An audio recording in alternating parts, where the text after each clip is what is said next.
Gobble, gobble, gobble till you wobble. Get filled, get stuffed. What's up, everybody? Welcome to the MashandDrum Whiskey Room on this Thanksgiving Eve, the craziest drinking night of the year. And we're going to do it here tonight because we can't go out, unfortunately. But I am super happy to have you guys tonight here along for the ride, hanging out. We're going to be drinking some great whiskey. Going to have a really great special guest on in a little bit. Talking whiskey, brand new channel. It's Shayla from Whiskey Central. So we'll be bringing her on in a second. But want to say hi to you guys in the chat. Gobble, gobble. What's up, everybody? Got Joseph Brazzers in the house. Trev Wilson did a really cool Patreon live stream.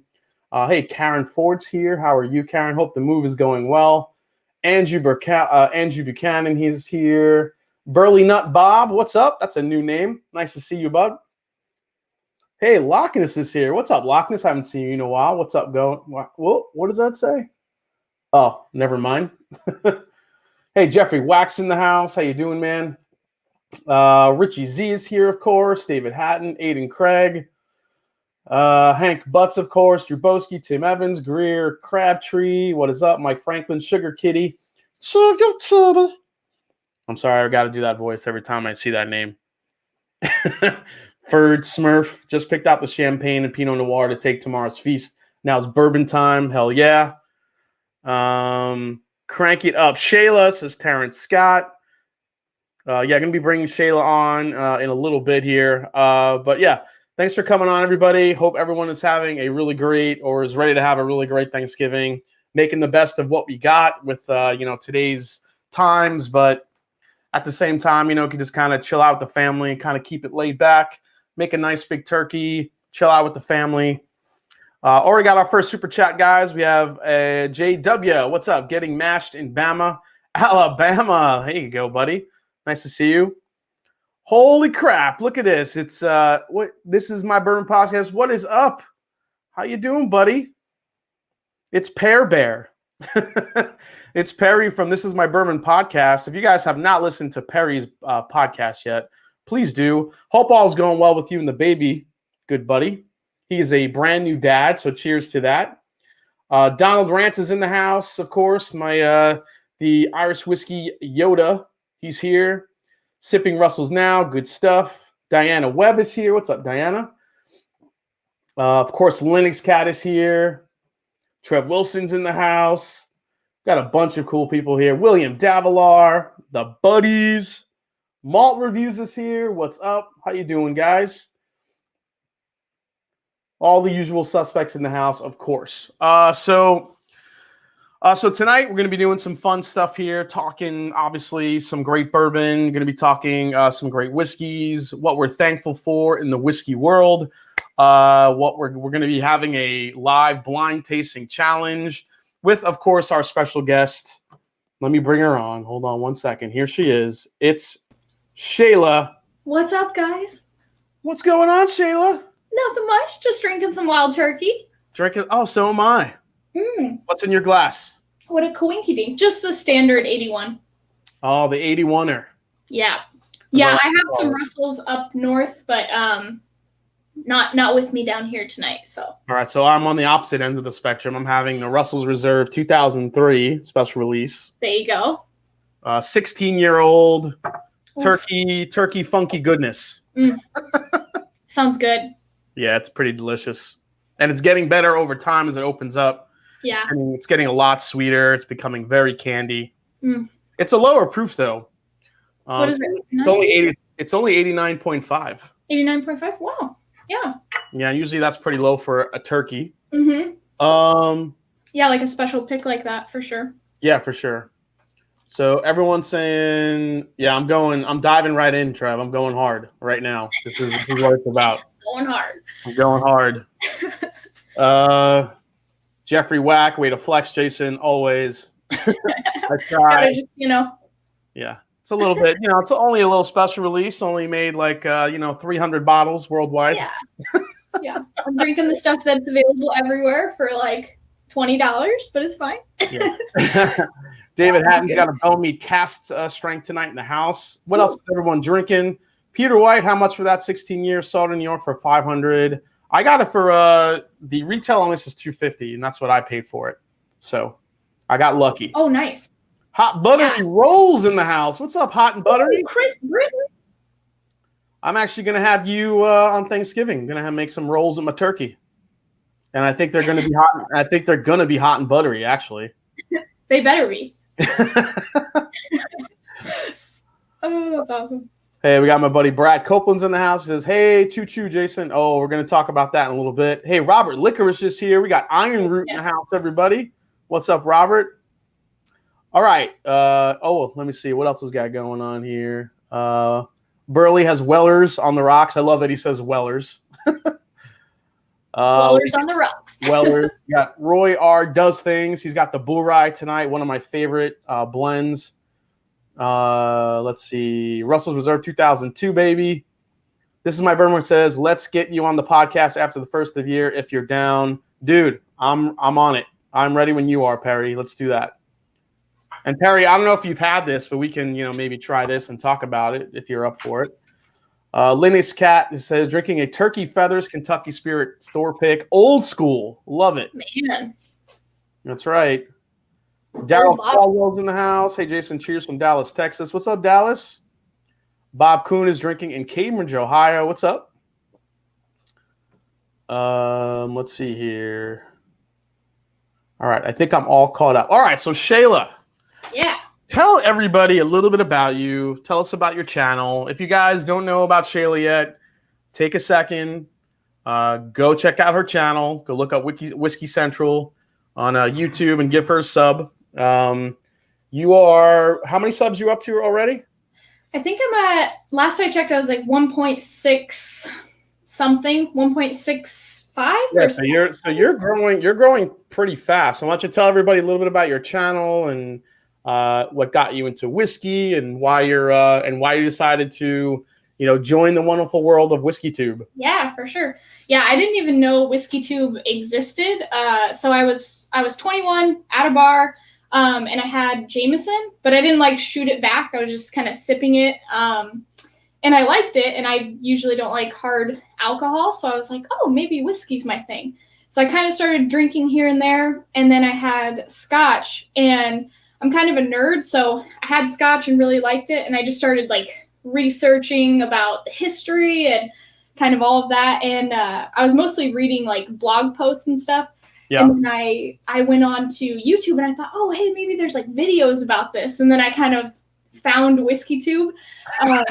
That's funny. You're like, I wonder if there's videos on YouTube about whiskey, and then you look up whiskey, and then you find there's 4,000 channels that talk about whiskey. Yeah.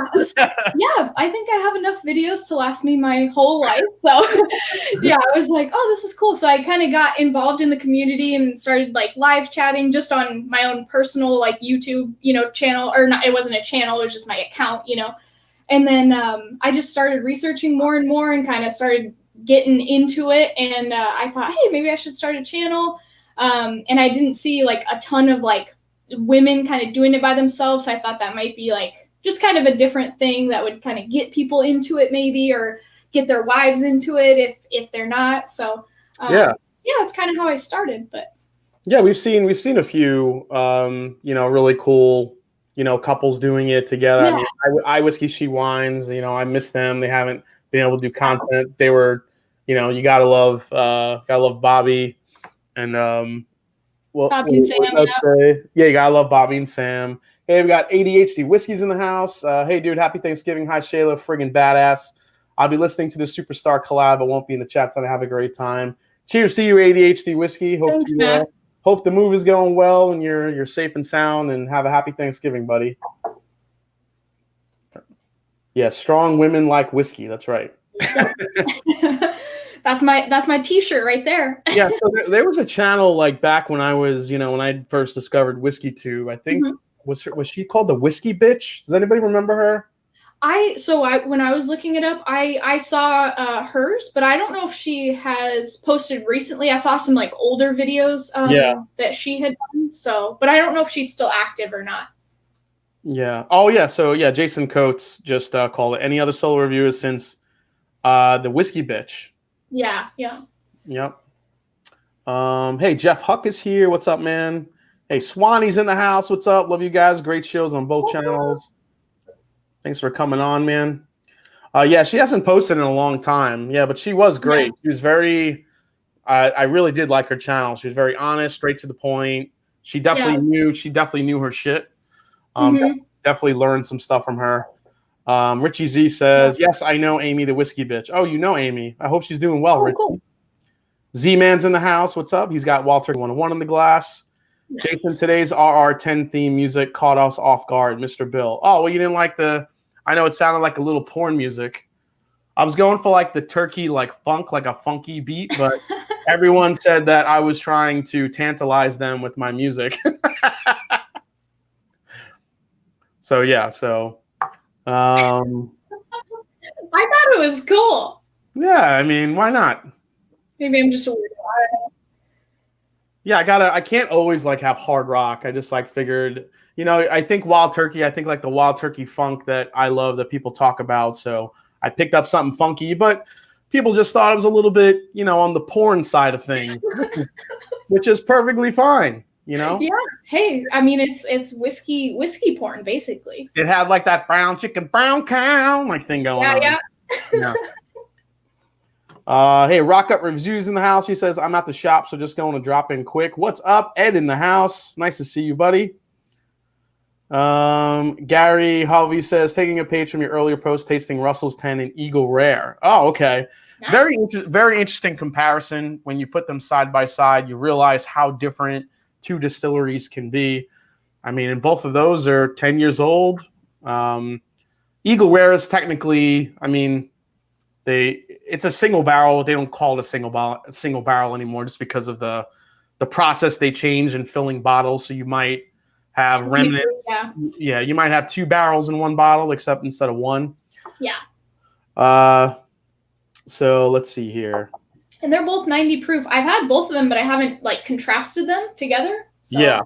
It would be interesting. Yeah, when you have them side by side, it's pretty interesting the difference. Buffalo Trace didn't surprise me. The Buffalo Trace was way more on the sweet and the pleasing side, not really much of a finish, very candy, cherry, grape, while the Russell's Reserve 10-year was sweet, but you definitely felt the oak presence a little bit more. Mm-hmm. Yeah. So before you dove into starting a channel, were you trying like as many whiskeys as you could to try to get your, did you feel like your palate was up to it, or you just were like, screw it, I'm just going to go and do it? So I actually worked at a vineyard for a while, and I wanted to be a wine sommelier for a long time. What's up? By the way, yeah, Nick, everybody needs to do this. If anyone does Russell's Reserve and Eagle Rare side by side, you have to listen to porn music. That's the rule. Oh my goodness. What was I saying? So you're in a vineyard listening to porn music. Yeah. Okay. Yes. Porn music's going. I'm sniffing a bunch of different wines. Uh-huh.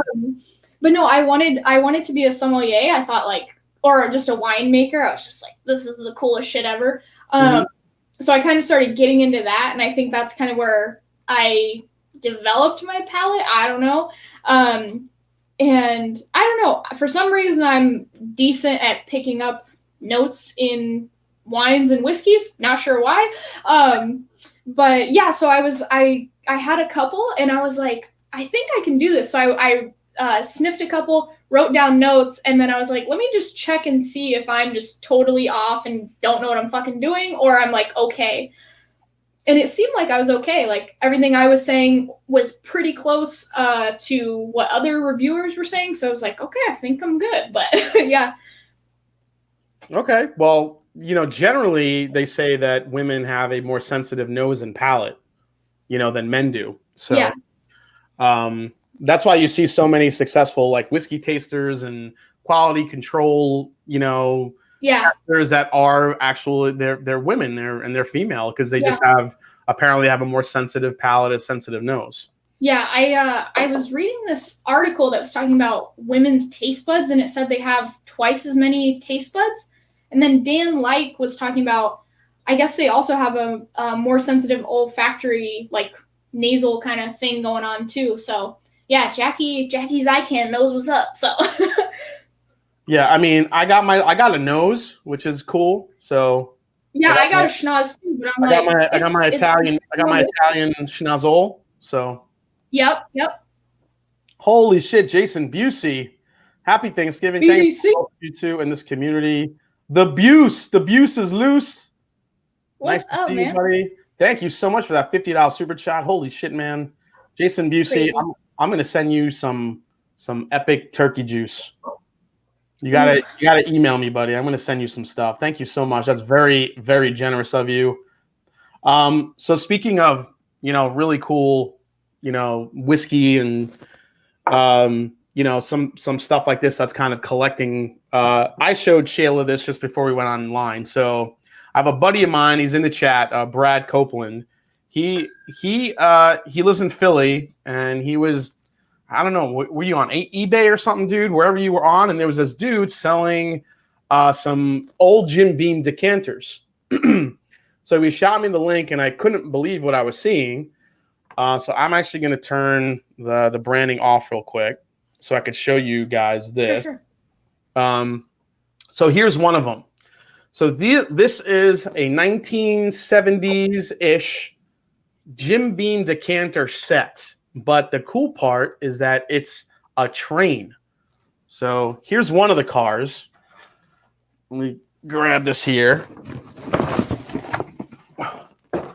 So check this out, guys. Oh, come back into focus. There we go. So this is a Jim Beam decanter train. You guys could see it. So this is one of the cars. I have, let's see, 1, 2, 3, 4, 5, 6, 7. There's 8 cars in total. This is one of them. Now, on the side of it, it says Jersey, so New Jersey, Jersey Western Railway. And the real beauty part of this is that the decanter is hidden right under this rooftop. See, here it is. And then the decanters are all full. They've never been opened. I mean, the tack strips on these have not been broken. So not only is it a pretty pristine set, but it's never been opened. So I'm probably going to build shelves just to put this in the whiskey room. Some of the cars are actually pretty big, but I mean, it's an epic, epic set. So this was kind of like an early Christmas gift to myself.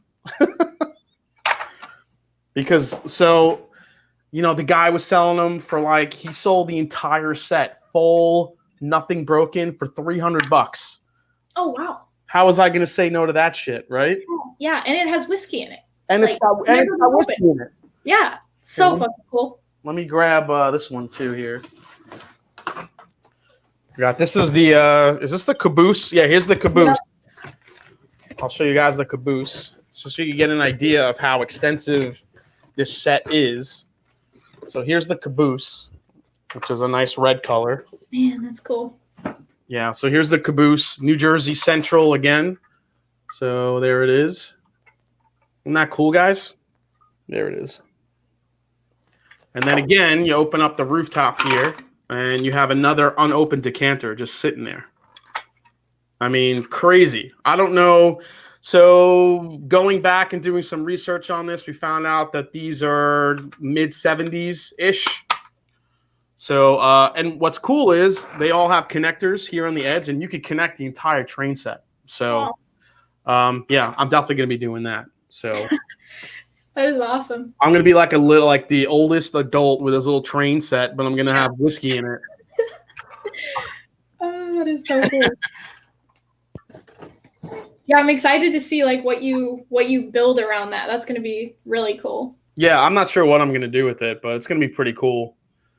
Yeah, Brad Coppola, there he is. Yeah, $3 for all. Insane. The guy was so nice who sold them. Yeah, I mean, yeah, Brad was kind enough to go pick them up for me. $300 per car sounded fair. Yeah, right. So right, serious. Yeah, they're going for a lot on secondary, but I don't know if I want to. I don't know if I want to. I don't know if I want to sell them. I'm probably going to keep those for a while. Hey, Brazzers in the house. Have to wait until spring for that Woodinville PX finish. Hopefully you have something to drink in the meantime. Yeah, I think I got some stuff, man. But thank you so much, Joseph. Happy Thanksgiving, buddy. Yeah, I'm really excited about that whole set. So I'm gonna try to get it set up by Christmas, and I'll have a little train to go around the tree. I'll be like the oldest 43-year-old in the world. It'll be great. There you go. Oh my God! Speak of the devil. I whiskey she wants. Bobby Sam, in the house. What's up? Nice to see. Is that yo, Bobby? yo. That's usually Sam. Is that Sam? How you doing, Sam? Mm-hmm. Sam, I miss your face so much. Josh Randall says you need to build a track and have like an adult Mr. Rogers set. Yes. Hey, DH Silva's here. What's up, Dustin? Keith Schmidt, Jason, you need to buy yourself a conductor's hat to go with the train set. That might be an exclusive Patreon photo op that I might do. Oh, well, there you go. Hey, we got Dusty Dan's in the house. All right, so let's talk about bottles we're most thankful for before we get into our blind tasting. So this was kind of a question that was posed yesterday by another show called Whiskey Weekly, or is it Weekly Whiskey? I don't remember. But great plug. I thought it was an interesting question. I'm like, man, what bottles? If I could pick like some whiskey bottles that I'm most thankful for, what would they be? So I actually posed the question to Shayla. And Shayla, what do you have one in mind? So I have a few, just three actually. So the first one is Willet. Hey, Rob from Whiskey in the Six is here. Oh, yo, Rob, what's up? Jason Busey from, let's see, welcome back, I Whiskey Ones, the hashtag BDC, Big Dick Club. Yes, the originators. The originators. Patrick Fulmer Score, happy Wild Turkey Day, absolutely. All right, so the Willet, so that's the one you were gifted from our friend at ADHD, right? Yeah, so that was the first bottle that anybody ever gave me. So that one's pretty special and will always be special. And then I got it right here. The Balvenie 12-year. So when I started getting like nerdy into whiskey, I found Balvenie and I was like, ooh, these are like really cool bottles, and they look like pirate bottles and just kind of neat. And my husband actually got me that for my birthday or Christmas or something last year. So I think it was my birthday. So that one's kind of special, like my first Balvenie that I've ever got to try. And then my third one, I don't think you guys can see it. It's Glenfiddich 12 up there somewhere. And that was the first single malt that I've ever had. So that was kind of, I've started getting into single malts now, so that was kind of like my gateway into it, I guess. So, so I think my first one would be, I'm definitely thankful for Wild Turkey 101, not to just stay on the Wild Turkey train, but only because that's the first bourbon I ever had. I would say next up is Booker's. Because Booker's is the bourbon that made me go, oh my God, this is what bourbon really can taste like. Yeah. It kind of opened up, the whole gateway and put me down the rabbit hole. Yep. I'm gonna throw Bunnahabhain 12. This is the Scotch that made me love Scotch. That's awesome. I am thankful for this Iron Root pick. So if Robert Licorice is in the chat still, we got a chance to do this pick last year in Texas when all the YouTubers got together and picked a universal, a single barrel to be bottled. And it came out to be probably the best Texas whiskey I've ever had. And I'm not just saying that because we got to pick it, but it literally is just an amazing single barrel pick from all of us. That's cool. And of course, this bottle, which was the Weller Full Proof. So this was the bottle that ADHD Whiskey, he did the fundraiser for St. Jude's. And we auctioned off the final blend. And this was the bottle from Dixon Dedman that I chipped in for and won the auction on it, and it was signed by Dixon Dedman. It was such a great cause.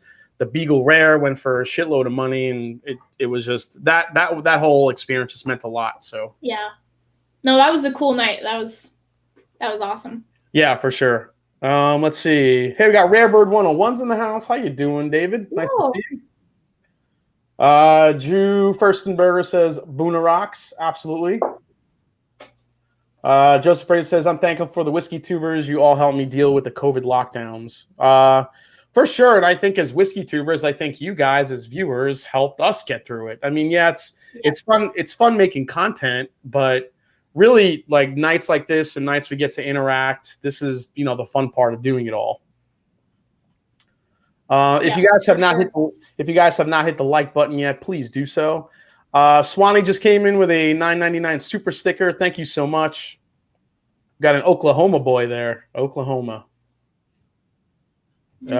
Sunday Evening Scout says, I'm thankful for this Wild Turkey Master's Keep Bottle and Bond 17. Every time I go have a glass, I'm blown away. It's funky. Yep. That's still up there, I think, for Mr. Bill says, looks like we need to get the Glendon Nerdura Peat cask while it's on sale for $65. That's right. I did see that on sale here in Ohio. I'm probably going to go grab that. Let's see. Run Rev says, just did, brother. Absolutely. All right. So I don't know if you noticed, but I'm wearing your shirt. Yes. I like it. So it's a quote from Ron Swanson. You want to say the quote, Shayla? Yeah. So it's clear alcohols are for rich women on diets. And Jason designed that shirt because he's a baller, just so you guys all know. You probably already know that, but. Yeah, so I made this shirt for Shayla. She wanted some help. And we both had an equal interest in Parks and Rec, which is one of the greatest shows ever created on TV. Yes, the greatest show. Hey, Kevin Armitage in the house. Hey, guys. First time watching the live stream. Hello, all whiskey fans. What is up, Kevin? Welcome in. What's up, man? Let's see here. Who else we got coming in? So when it comes to Parks and Rec, obviously my favorite character is Ron Swanson. Is yours Ron Swanson? So give me your couple of your favorite episodes. Okay, so I really like Leslie. I really like this one. I don't remember the exact name of it. It's probably not called Snake Hole. I doubt that it's called Snake Hole, but where Tom starts a bar lounge called Snake Hole, and he sells snake juice. I think it's called Snake Juice. I can't believe you just brought up that episode. That's my number one favorite episode of all time. Is it? Is it? Okay. So I don't know if this is 100% true, but I'm pretty sure that Amy Poehler directed that episode. Mm-hmm. I don't know 100%, but I think she did. And I don't know if you remember the scene where they're all drunk on snake juice and they're all dancing. So they're all totally fucked up. Well, the whole background of that scene, I guess, is Amy was directing. And so everybody's job was to make her laugh as hard as possible.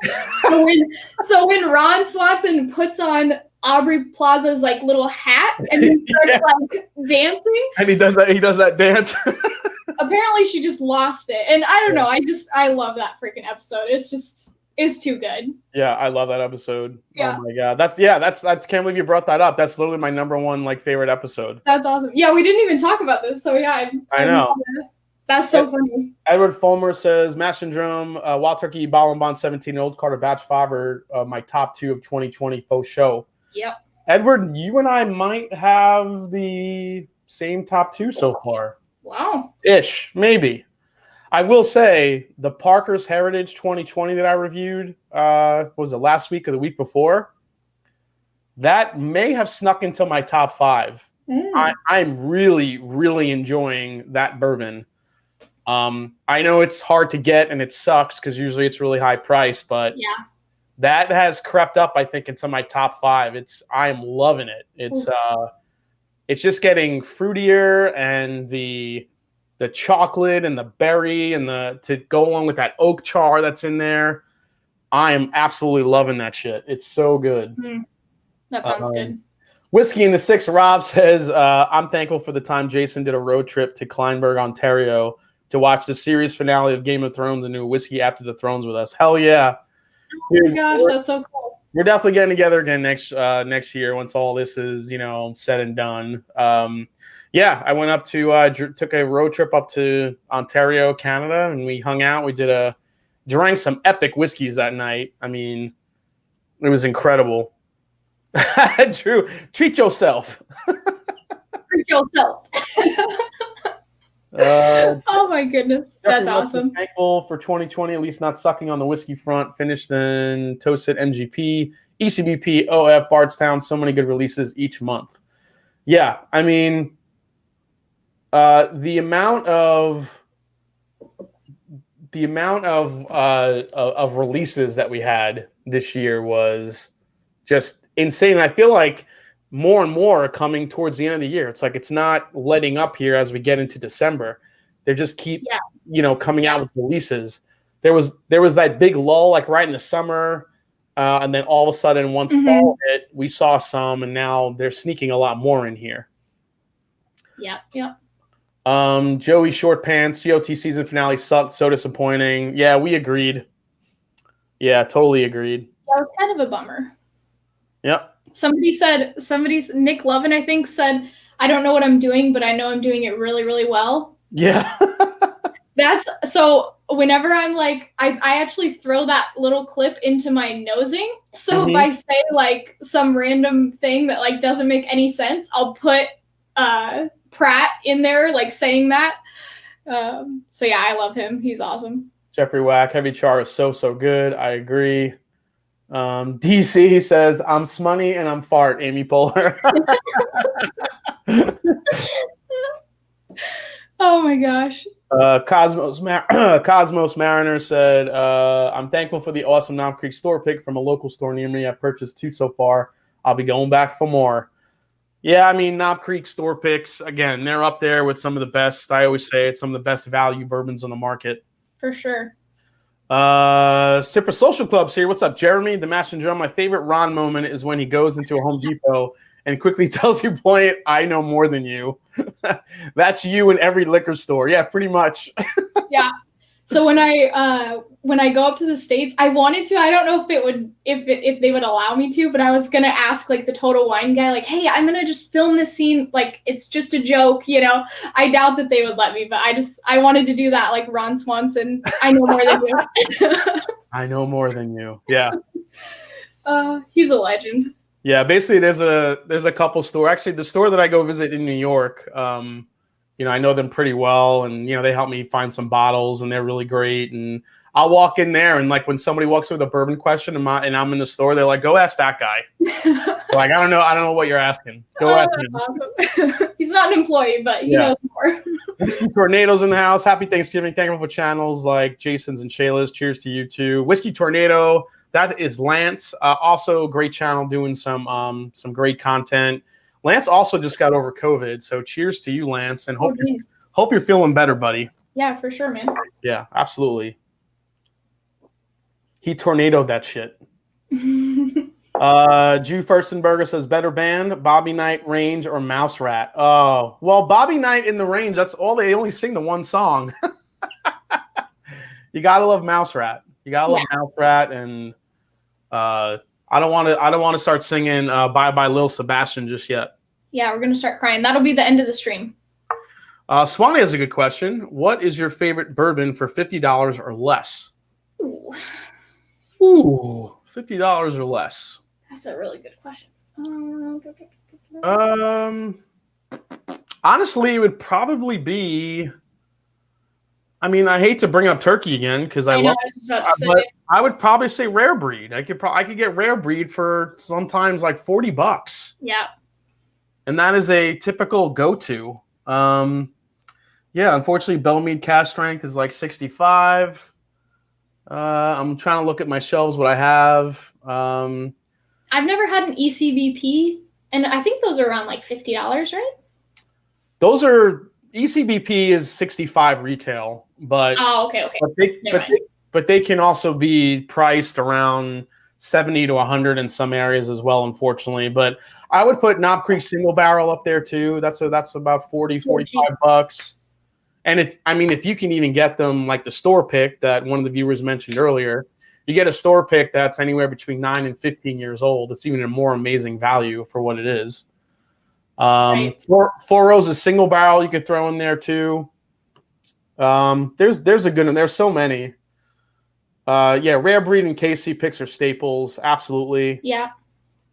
The Dickel 11 year at 42. I got to say. Yeah, in the $50 price range, I feel like there's a ton.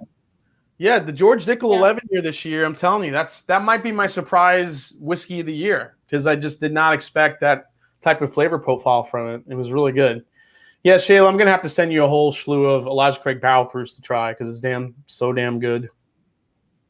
ECBP is 63 where I am. Okay. Master Drum, have you tried Rare Breed Rye? Yeah, I did a review on it. One of my biggest, one of my favorite rye releases this year was Rare Breed Rye. Not the most complex in the world, but it definitely made up for it in flavor and just kind of like punch you in the mouth, just flavor. B520 is Jason's jam. Hell yeah, I love the B520 this year. So Nick Lovin, he has another Ron. Oh, sorry, Drubowski. Did I miss Drubowski's super chat? Oh, yeah, there it is. Sorry, buddy. It says Lil Sebastian is just a small horse. That was one of the greatest things when Ben did not understand the love for. He's like, it's just a horse. What the hell? Yeah, and I love like Ben when Ben looks into the camera. I think that's just like the best piece of some of the episodes where everybody's freaking out about little Sebastian and he just like is looking at the camera like, what the fuck is going on right now? Like yeah, so he there's a video on YouTube where somebody put together every single time he looked at the camera in one video. Oh my god, I've seen that. It is like I crack up every single time when I watch that video. I've watched it multiple times. Yeah, Aiden Craig, that's where we have that's what the shirt says. If you guys want this shirt, head over to Whiskey Central. She has a what's your shop through Teespring? Yeah, Teespring. All right, yeah, you guys can grab this shirt if you want. It's also got the Whiskey Central logo on the back. You guys see that? So, yep. Thanks for the plug. Z-Man, the wife is a COVID survivor and first responder like me. You two rock. Cheers from Arizona. Z-Man, cheers to you. Cheers to the wife. Glad you guys are doing good. And the first responders are, you guys are on the front line. So thank you for what you do. For sure. Bourbon and Books in the house. What's up? Missed your 30K sub live 30K sub live stream. Congrats. Happy Thanksgiving, Jason Shea. Happy Thanksgiving to you, Bourbon and Books. Thanks for coming in. Mr. Bill, I give thanks for being a Buckeye. We get truckload shipments from BT and Heaven Hill. Yeah, we do get a lot of Buffalo Trace here. That's nice. We get a lot of Wella, as I call it. We got Wella today, the green and the red. What do we got? All right, Whiskey Central. Are you ready? You ready to get into this blind? Heck yeah. All right, so I have them labeled here. That's 5. That's 3. So a while back, man, how long ago was this that I sent this out to you? Oh my god. So yeah, I was just talking to my husband about this. We were in the car today. Uh-huh. So you sent me this flight, I think when I had like less than 200 subscribers. When you had less than 200? Yeah, less than 200. And look at that. Like a couple months later, you're on your way to 2,000. Yeah. It's crazy. Yeah. Yeah, that's crazy. So yeah, I think it was a few months ago, maybe somewhere around there. Lisa Grimm is here. Says, happy Thanksgiving, Jason Shayla. I'm thankful for Henry McKenna 10-year and Master Drum, my favorite go-tos. Oh, thank you so much, Lisa. That's awesome of you. I always talk about Henry McKenna. That's my mom's, still her favorite bourbon of all time. My mom hoards them like, oh my gosh. She hoards them like an old cat lady. You open up the cupboard and she's got fucking, they're lined up. I'm like, Mom, why do you have so many McKenna? She's like, well, because when I open one, I need to go buy another to replace it. Oh she's wow. Like a hoarder. She thinks that they're gonna go away at some point. Or that's the thing. She just always needs to. She's scared she's ever gonna like run out of them. But thankfully, the store near her in New York, they get a good amount of McKenna, every few weeks, so she can get it whenever she wants. Oh my goodness, that's funny. So what happened is I told my girlfriend to come downstairs, and I kind of guided her, like with some shelves. I was like, kind of focus on these few shelves and just pick 5 bottles. You know, she told me that she picked 5 bottles that she thought were pretty. That's a good sign. So yeah, so I don't know what she picked, but I did kind of, because I did want you to try some really good stuff. So I kind of guided her to, like, you know, like, pick from these like 3-ish shelves, because if I told her to go through the whole whiskey room, she could have been down here forever. So she picked 5 whiskeys way back when, and we're gonna try them now. So I've had these samples for a while, just sitting, waiting. Sorry, man. No, it's okay. I'm glad we got to do this, especially on Thanksgiving Eve. This will be fun. Let me just this is gonna be awesome. Let me just pour this here. So there's a lot riding on this, Jason, because Klein. Holy crap! Number 3 is dark. I'm sorry. I know. I was pouring that. No, you're good. I was pouring that, and I was just like, "Ooh, this one's gonna be good." Yeah, I don't know what that is, but that shit is dark. Okay. Yeah. But Klein said that, like, I'm the one that needs to beat you. So.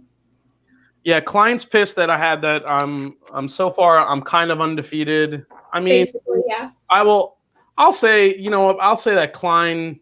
You know, Klein. I mean, me and Klein had such a close matchup, and then when Scott from my bourbon journey was here, you know, I kind of, you know, I don't want to say set him up, but I kind of set him up, because the last whiskey I gave him was an Iron Root, was that pick that I showed you earlier. Okay. And that's like a 2 or 3-year-old whiskey, and he thought it was like 14 years old. Right. It also drinks a lot lower than the proof would indicate, and it just completely threw him off. Yeah. So if I didn't give him that last one, he might have beaten me there. But yeah. I got a little bit closer on his, like, you know, his little banana peel that he put in the flight for me. Yeah. And then he got for mine. So that's awesome. Yeah. Adriana C. Rodriguez, 3 is nuts. Yeah, 3 is super dark.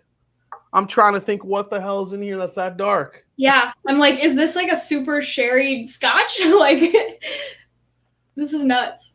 So one clue I will say is I laid off the scotch for this. I didn't tell her to go down on those shelves. Yeah. So it's just bourbon or rye. This is either bourbons or ryes, or, you know, so we'll see how it goes. So I have the results here in the envelope. Cool. And oh shit, do I have an envelope too? I think I sent you an envelope. Okay. It's in a bag over there. I'll get it later. So this is what we're gonna do. So what we'll do is we'll score it, you know, we'll do proof. Okay. We'll do a point for proof. Of course, this pen don't work. Try this one. All right, so we'll do proof for, let's see, A, B, C, D, E. We'll do, what do you think? You want to try to guess age? Sure. Okay, and let's see. And then a rank?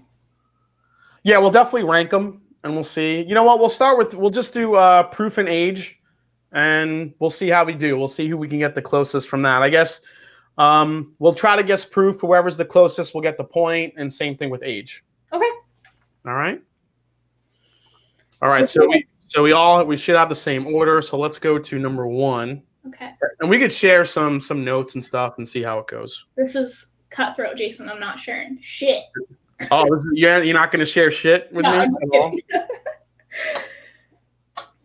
Oof, smells good. Jason Busey says, bye, little Sebastian. Miss you in the saddest fashion. Your 5,000 candles in the wind. Mouse rat. It's too good. Actually, yeah, that's a good one, DC. We could do some extra points. Let's say bourbon. We'll say we can do an extra. Is it bourbon or not? Okay. Okay. We'll do that one too. All right. So this one. Hey, we got Kevin. Kevin Lenall came in. Love you guys. Women crushing it. Watching with my little sister Patricia. We just had our first $100 whiskey. Joseph A. Magnus. Nice. Oh, nice. He's my patron. What's up, Kevin? Yeah. Sure. Oh, he's one of your patrons? Yeah. Oh, awesome. Thanks for checking in, Kevin. Let's see. What's 5,000 times better than Candle in the Wind? Exactly. So, sir, I want you to bring me all the eggs and bacon you have. Now, I'm afraid I'm afraid that you misheard me when I said bring me all the eggs and bacon that you have.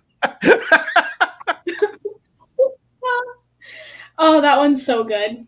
Oh my god. Oh, you took and a then sip. The other. No, I didn't take a sip. I'm just sniffing.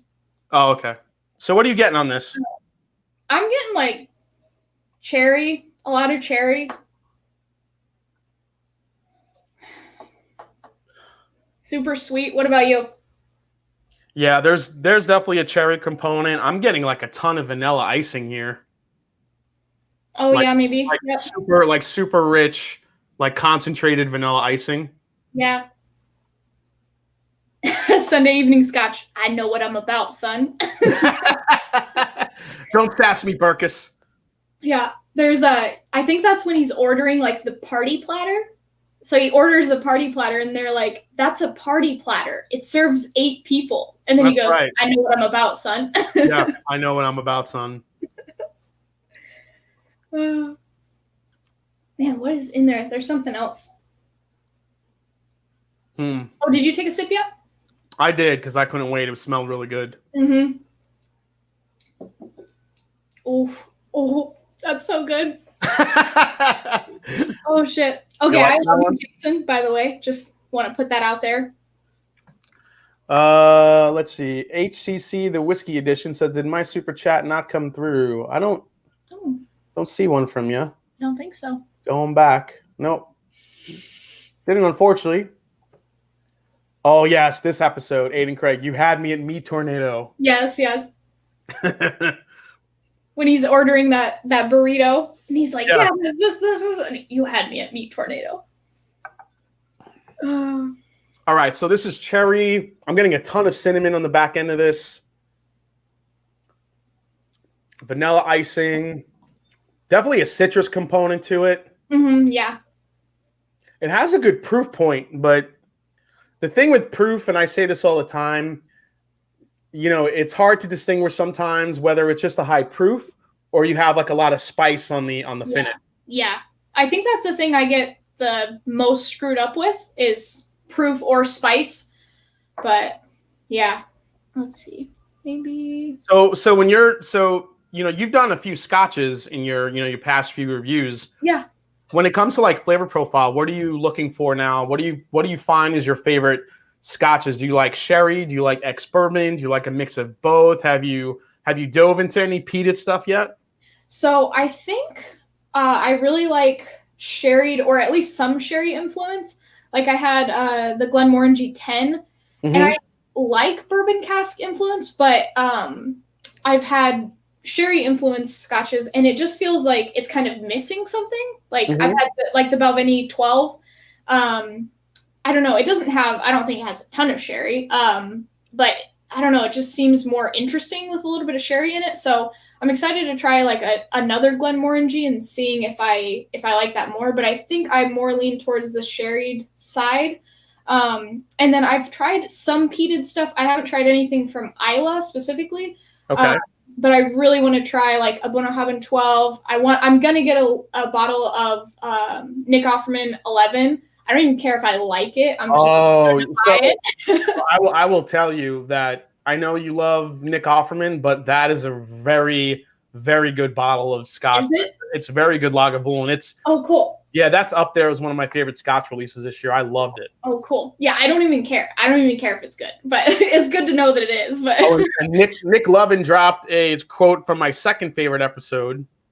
I didn't shave it. It rubbed off from friction. So, no joke, I have Snake Hole written, and then I have Ron and Tammy written. That's my second one. Yeah, the Ron and Tammy episodes. Dude, like I can show you. I wrote it down because I was like, oh, I don't want to forget. Like it'll bring back memories. But yeah, when he's got the dreadlocks and he's fucking in a robe and he yeah. That's so good. Are you guys long lost brother and sister? We might be. Basically, yeah. Oh, that's awesome. Hey, Julie L's in the house. How you doing, Julie? That's my problem. Proof or spice, hard to tell. I feel less like a loser now. Thanks for saying that. Oh, it's okay, Julie. I mean, yeah, I mean, again, so going back to the comparison I did today between the Eagle Rare and the Russell's Reserve 10-year, if you gave that to someone blind, you can easily mistake that 10-year for a higher proof just based on the oak spice you were getting, rather than the Eagle Rare, which definitely comes off as a 90 proof or even lower because there's really no finish to it. So that's what you kind of have. It goes away really quick. Yeah. So to me, I feel like this is at, I don't know. I'm not going to tell you the proof I think yet. Okay. I have mine written down. I don't know if it's true or if I'm going to second guess myself, but. All right. Now age. This one's hard for age because I feel like. Yeah. I have something written down, but I don't know. I don't also have a lot of experience with crazy age statements or anything like that. So I don't think this is super old, but I definitely think there's some age to it. All right, I'm gonna kind of put something then in the middle there. I'm gonna tell you right now. I think this is a bourbon. Yeah, I have B written down. Yeah, bourbon. Yeah, I think that's a bourbon for sure. Just because, there's if that's a rye, that's fucking crazy. Yeah, I don't think this is a rye. It doesn't even seem like a little bit like a rye. I'm telling you, it's got a spice to it that makes me think of a specific distillery. Yeah. I'm not going to say it yet. I'll wait to the end to see if I'm right. You guys are pros, yeah. So you got the distillery down too. But. I'll see if we can do it. My bourbon journey says fins up, baby. He's a big Miami Dolphins fan, and I know I'm so sorry. He's happy about the Tua, not a 1-up, but the Tua. Moo to Moo says, give Deanston 12 a shot. Excellent old-fashioned style ex-bourbon single malt. Yeah. Yeah, that was actually the one that I recommended in my at the end of my Glenmorangie video. I always try to do like you might also like this. And I said that and a couple others, so. No, you need to get this. Yeah, I'm getting a bottle of Bunnahabhain 12 as soon as I get up to the States. I'm so excited. I'm telling you, I think when you have that, you're going to be like, I'm going to die with happiness. Just ex-sherry? No, I need a mix of all those good casks. Yeah. So, all right, I'm going to number 2 here. Ooh. This is like kind of like a bready cinnamon roll. I don't know if you get that. Oh, well, I definitely get the cinnamon. I could see the cinnamon roll aspect. It's a little bready. Yeah. For sure. Like not crazy, but. This is very. I'm getting a see. I always think of when I think of cinnamon. You ever go to like the county fairs or like a just any sort of like outdoor fair, and they have like the cinnamon glazed like nuts, like pecans and stuff. Oh, okay, yeah. That's what this smells like to me. It smells like Swedish fish candy. You ever have Swedish fish? Yeah, it smells. I was like, this smells like super candy-like or very, very sweet. Like not like caramel sweetness, but like sugary sweet. It's very sugary sweet. Yeah. Oh yeah, Port Charlotte too. That's a really good one for a peated option. Yep. From Brookladdy. David Hatton. Yeah, pecan. That's what I say. Pecan. Butter pecan. Yeah, I say pecan, and a bunch of people that I like live around say pecan, but I don't know why I say pecan. I just think it just sounds right. Yeah, I say pecan. I don't know if I'm just too fancy. It's kind of weird. What the hell is pecan? Pecan. Pecan. Peter Cummings, can you recommend a good low peaty scotch? My first scotch was Ardbeg, and that was too much. The Bunnahabhain. The Bunnahabhain has like very, very touch of peat in it. You want to try a low peated scotch, go for the Bunnahabhain 12. It's also only usually about $50 to $55. It's a 12-year. It's a mix of ex-bourbon and ex-sherry casks. It's got a great rounded flavor profile. I love it. Talisker. Oh, that's another good one. 100% pure mustard. Talisker 10 is a great intro to peat as well. Highland Park 12. That's another good option because that's a Highland, so there's a little bit of peat in that. You also get some good fruit flavors in the Highland as well. Jason Coe says, it's situation for me. It's pecan sandies, but pecan pie. How do you even keep up with that? That would give me a headache. There you go. That would give me a headache. Yeah. All right, so the nose on this is like candy. So I'm going to go to this. I'm going to go palate. Cheers. Thanks for coming on. This is awesome. Thank you. Cheers. Mm-hmm. Thanks for having me, man. Mm. Oh, that's equally sweet on the palate. Yeah, really sweet. I got a little bit of a grape note in there. Mm-hmm. It's very like cherry, vanilla, grape, candy, powdered sugar. A little bit of oak on there too. I don't. Mm-hmm. Man, yeah. I don't know if I would guess if that's older or not because it's so sweet. Yeah.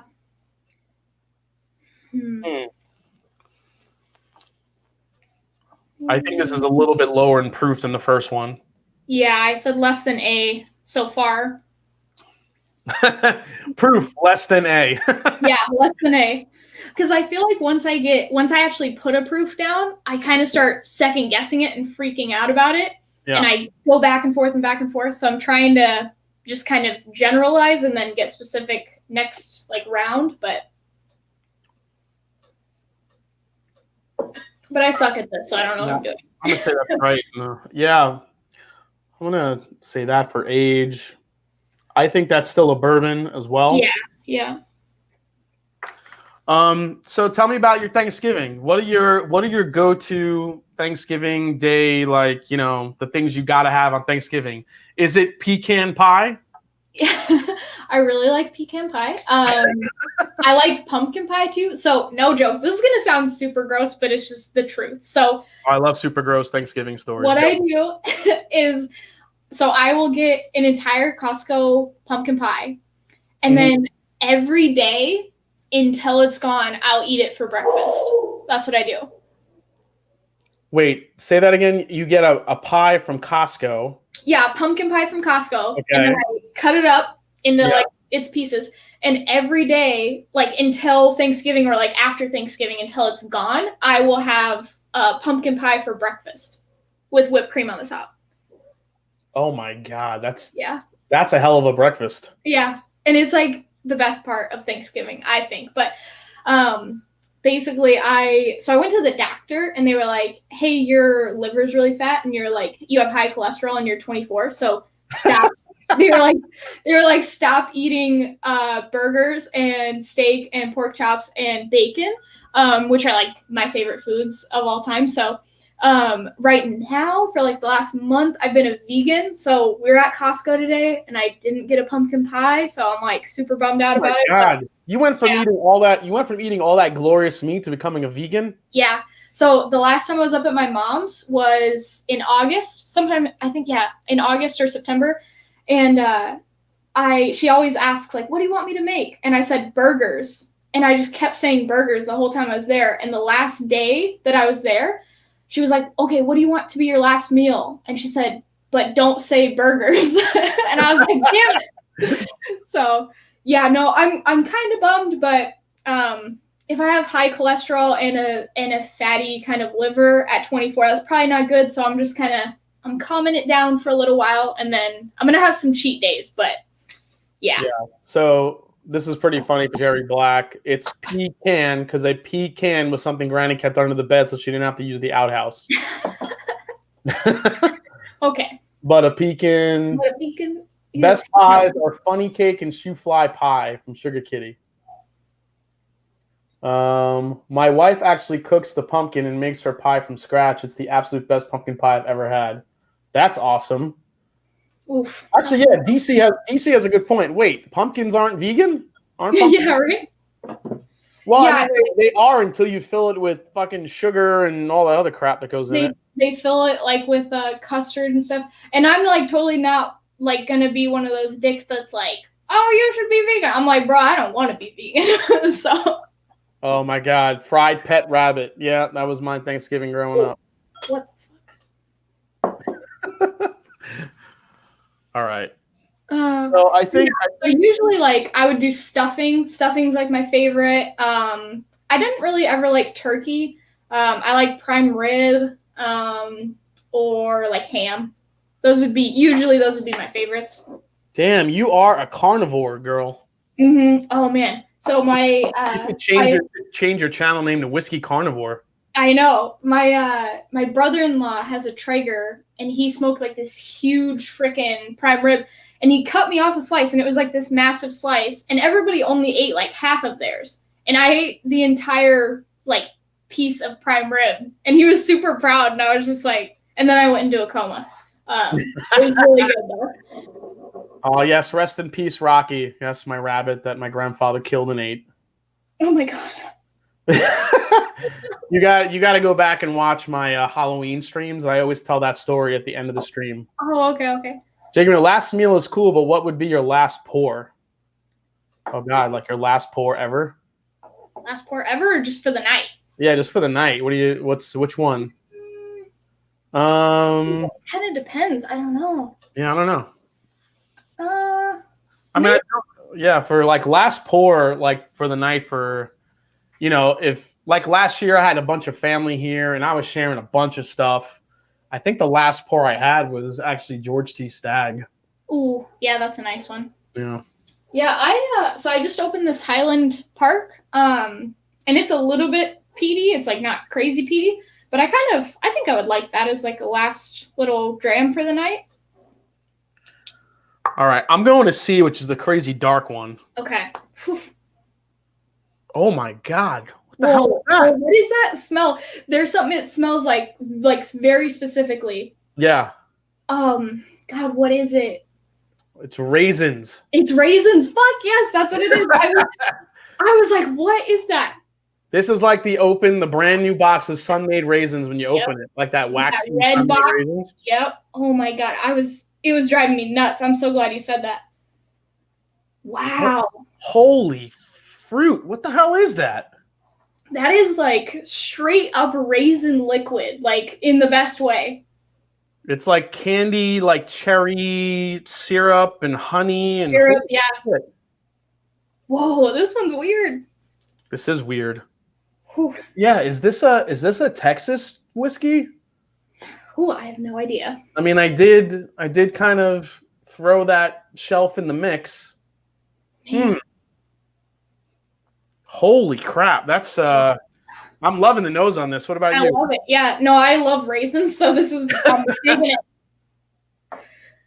I'm also getting like roasted, like I've always had one of the things that I love eating on Thanksgiving, especially like right in between after we're done with dinner and then having dessert, is roasted chestnuts.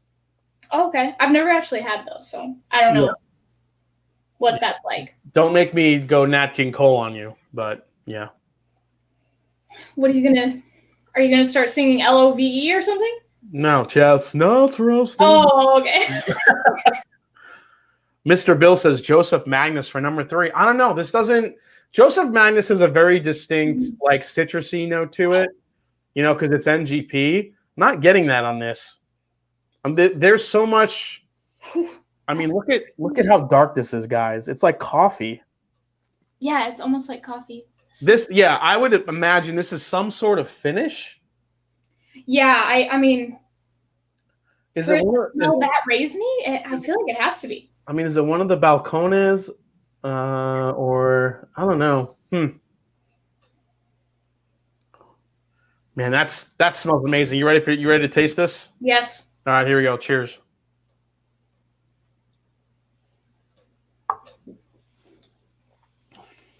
Wow. Wow. Oh, that was funky. That's I have not tasted anything like that ever. I don't think. Like oaky, bitter, funky. Wow.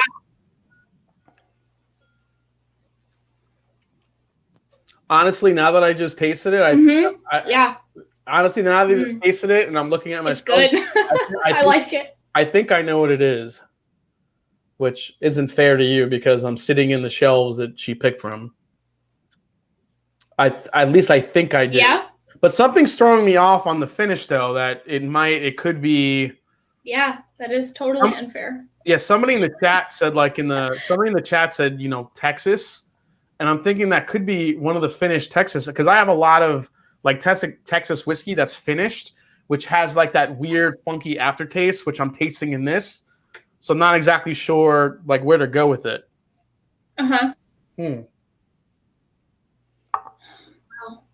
It's good. I don't know what it is, but it's weird and yummy. So on the palate, I'm still getting a ton of raisins. I'm getting a lot of honey, a lot of like dark Luxardo cherry. Yeah. It's finishing though. Are you getting like a bitter aftertaste? Just, yeah, slight bitter, like you get that raisiny kind of sweetness and then a little bit of bitter on the back of the palate. It's almost like musty. Yeah, a little musty, a little bit drying on the back. I would say it's drying too. Yeah. No, I don't think it's a super high proof though either. No, it seems really, I mean, comparatively lower.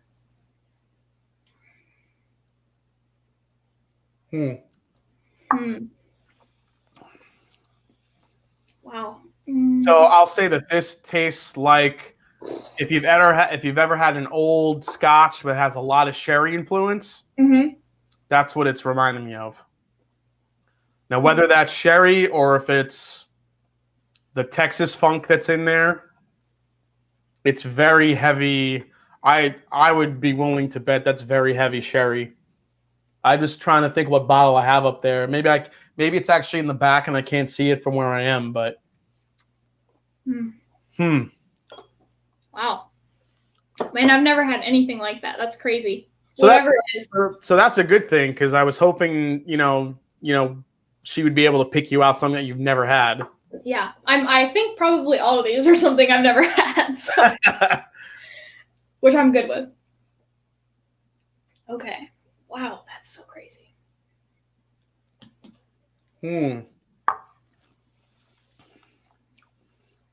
Holy crap. That is just, I've never had anything like this. This is crazy.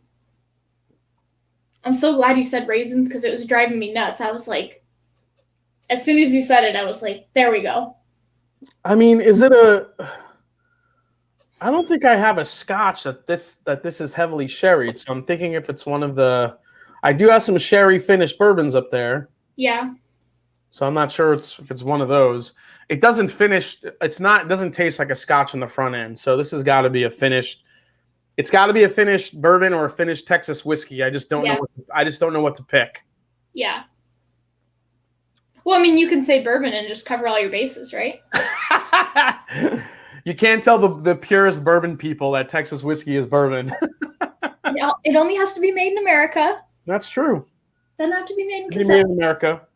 There are a lot of people that do say, you have the Kentucky purists that say only bourbon's made in Kentucky, which is not true at all. And I do think that eventually there probably will be regions though, because Texas whiskey is so different from, Kentucky whiskey. They have their own character. So there probably eventually will be distinctions somehow, but. Do you have any Broken Barrel? I do, but the Broken Barrel influence on those whiskeys is not nearly this intense. This is like super rich, and this is almost like it's like if you took the Luxardo cherry syrup and just drank it. Yeah. It's like that rich. KSB rules. Is that the beer?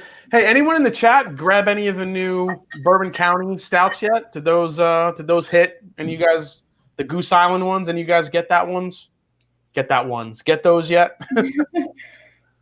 Linux Cat, chess pie was invented when pecans were hard to come by. You can say however you want, man. Yeah. Woo. Yeah, anyone get any of the Goose Island stouts? I was hoping to grab. I don't know if they hit Ohio yet. I think they were supposed to come out this month. But so, do you like to drink beer, Shayla, at all?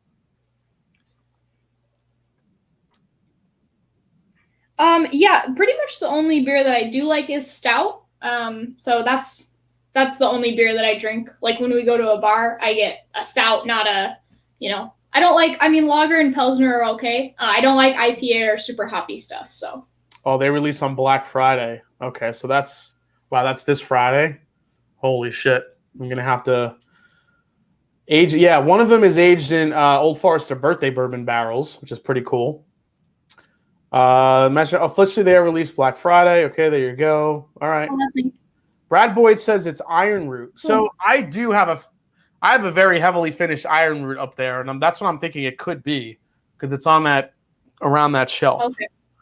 So it could be a Texas, but it might not be. I don't know. And that brings into me to questioning the age because I'm thinking it's lower, right? It tastes really old, but if it's a Texas whiskey, this thing's only like 2 to 4 years old. Right. Yeah, I put my age and then a question mark and then TX. So I might have to join you in that area too. Yeah. All right, let's go to number. I'm gonna go to number 4. See what we got here. Okay.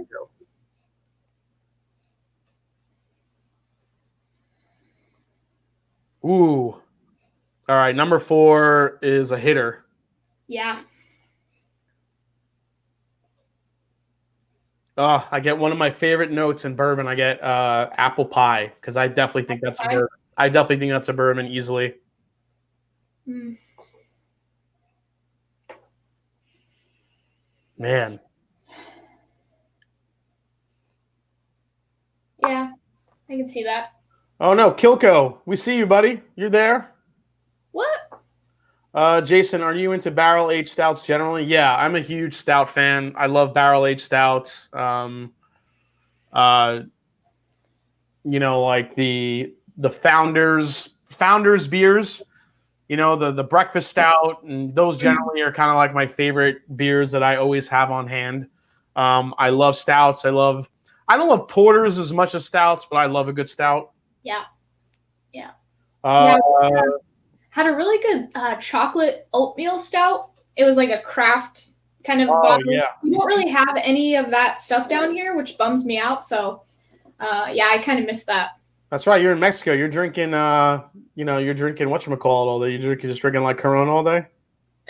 No, I don't drink any of the Mexican beers down here. My favorite Mexican beer is Modelo Negro. Yeah, the Negro Modelo is like the only thing that I can drink, and it's okay. I don't like it as much as like there's a craft like brewery here. They don't bottle anything, but they do a stout, and it's really nice. So look at Linux Cat, his wife, Miss Linux Cat, won a raffle for the complete set of Goose Island from Binny's this year. Damn, nice. That's awesome, man.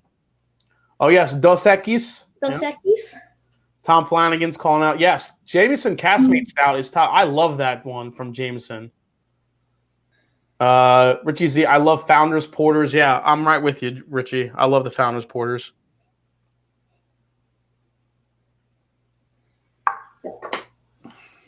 Ooh, holy crap. Ooh, have you tasted it? Okay, hold on. Yeah.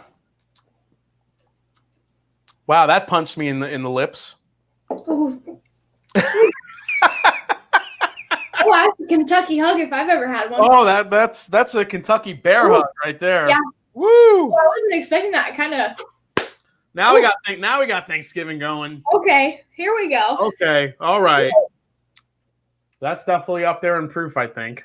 I said for proof, high as fuck. For now, I'll narrow it down. Yeah. Full of a mouth. Oh, it tastes good though.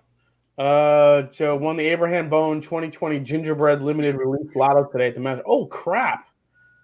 So Joe, tell me, what is that? What's the Gingerbread Limited Release? What is that?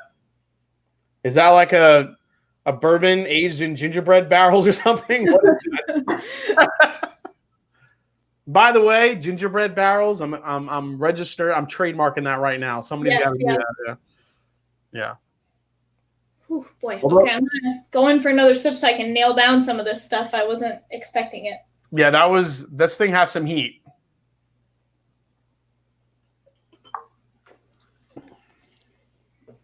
Holy shit, it's so good though. It's really, really good. Let's Yeah, see. that is just apple pie, cinnamon, cherry, Yeah. all day long.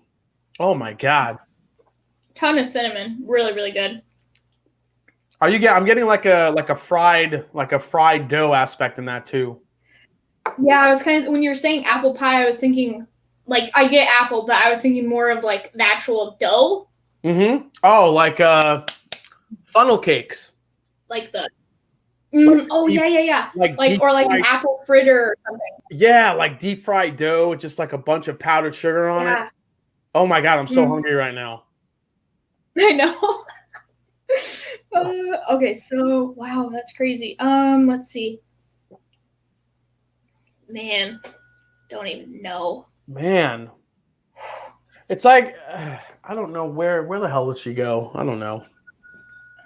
I know I feel like you kind of have an advantage, but you kind of also have a disadvantage because when you actually can see what it might potentially be, then you might start kind of like thinking it's something, and that leads you somewhere that maybe the bourbon isn't actually leading you. It's kind of hard. Yeah, the problem is like the shelves that I kind of told her to choose from, so we can have a really good tasting. I'm not. There's a lot of stuff next to each other, and it's throwing me off. Yeah. I'm trying not to look too much. I'm just trying to go off of what I. It's hard. Holy crap, that is. Wow. All right, so I'm gonna guess proof is up there for that one. Yeah.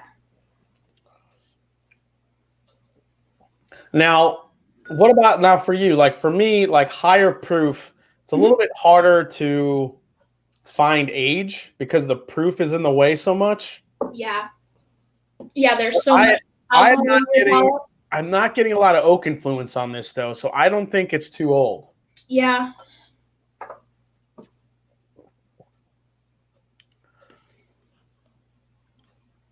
Yeah, exactly, Steve. Yeah, quit looking at the shelves. Yeah. It's actually screwing me up. It's not even like helping me. Yeah, I think it makes it harder. Yeah, Joe Edwards says it's 10-year Buffalo Trace distillate aged in gingerbread stout barrels from Hardywood Brewery in. Oh my God, dude, that sounds amazing. Hey Joe, shoot me an email. I would love to try that. If you're opening it and you're gonna drink it, I'll be glad to trade a sample with you for that, just to get to try that, because that sounds really interesting and different.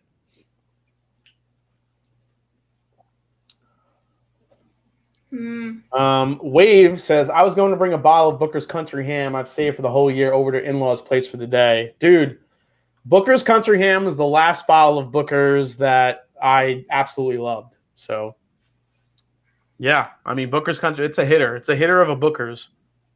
For Booker. They made that, right? Because now you're comparing everything to that. And if it's not as good, you're like, damn it, why'd I buy this? that's the problem. It's now all the other Booker's batches I've had after that have just paled in comparison. Yeah.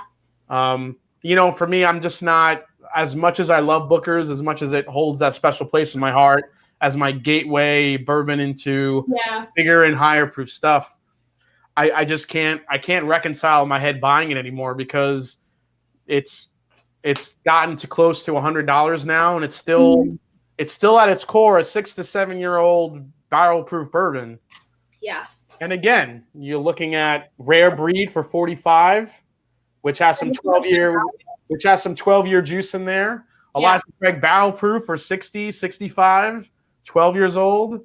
There's too much good variants out there to warrant. I mean, I know it comes in a nice wooden box that you can use, to grow some plants and some basil in there, but that's about it. Yeah. Not worth it, maybe. Yeah, cool box, okay juice. I agree, DC. Cleta says, I was thinking 2020 Booker's was better than 2019 Booker's. So I missed the Boston's batch. I never got a chance to try that one. The Granny's batch, I did not like at all. A lot of people that like that peanut funk that's in the Granny's batch definitely liked it. I just, again, like Shayla said, I was looking for that, country ham comparison. It just didn't do it for me. There wasn't enough complexity. But if you just like that straight peanut funk from Beam, then I could see why people would like the Granny's batch. I did pick up the pigskin batch just because I'm a sucker for football. And that one's that's a pretty decent batch. It's good. I liked it. Doesn't blow me away. Very good Booker's batch. Definitely liked it better than the Granny's batch, but still not as good as the Country Ham was. Richie Z comes in with a super chat. Cheers, Jason and Shayla. Great live. Thanks, Richie Z. Carl says, I thought Boston batch was a nice in the middle Booker's. Okay. Wave says, I had a chance to buy the new pigskin batch today. One of your vids, I think you said it was just okay because you like football. That's basically what I said, Wave. Yeah. Yeah. I would buy it too, just because of football. I will say the pigskin batch is almost 130 proof and it drinks like 115. So it's a very dangerous Booker's batch. Yeah, right. If it's got anything going for it, it drinks a lot lighter than the proof would indicate. Yeah. Joseph Brazo, I heard Sip a While is good. Yeah, that's still one of my favorite batches of all time, and you know it. All right, so I think I got. All right, I'm gonna say it's that. I say that's still a bourbon. The only one that's throwing me off is that freaking number 3, man. Yeah, number 3 is weird. I don't know what number 3. I don't know. Okay. I'm going to take a little bit of water. Water break. Everybody drink. Water. So, Shayla, where are you originally from? You live in Mexico now, but where are you from originally? So I'm from Olympia, Washington. That's where I was born and raised my whole life. So, yeah. All right. So out in the West Coast, huh? Yep. Pacific Northwest. Hey, Chris Beaton's in the house. Says happy Thanksgiving to my American pals. Cheers at the Mash and Drum. Cheers, Chris. Richie Z. Water. Sugar Kitty. My Malort with a hand-drawn football is still set up for grabs. The last one that was worth it, in my opinion. Oh, what are you talking about, William? You're saying William Davalar says PNW. Oh, Pacific Northwest, born and raised. Oh, yeah. William Davalar. Thanks, Cletus. We got 142 likes. Smash the like button, please. It definitely helps. Terrence Scott says the left coast. Left coast. All right, let's go to the last one here. Okay. Oh, the last one. Man, she picked some good stuff. Yes, she did. Stop looking. Stop looking. Damn. Ooh. All right. So the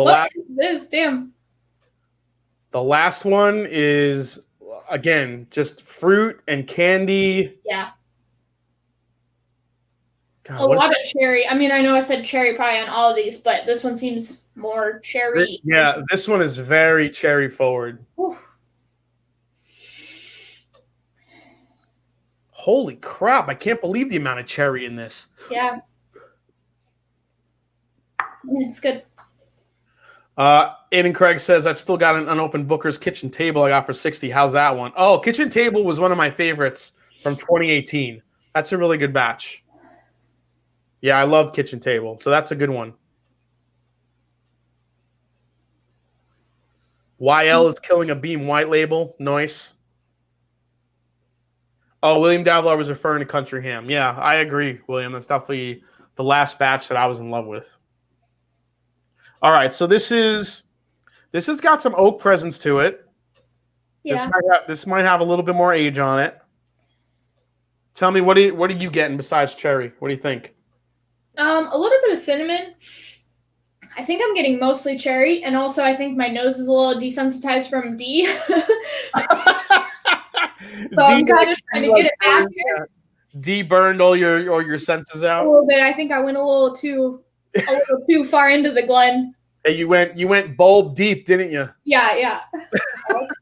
Trying to recover here a little bit. Bulb deep. Woo.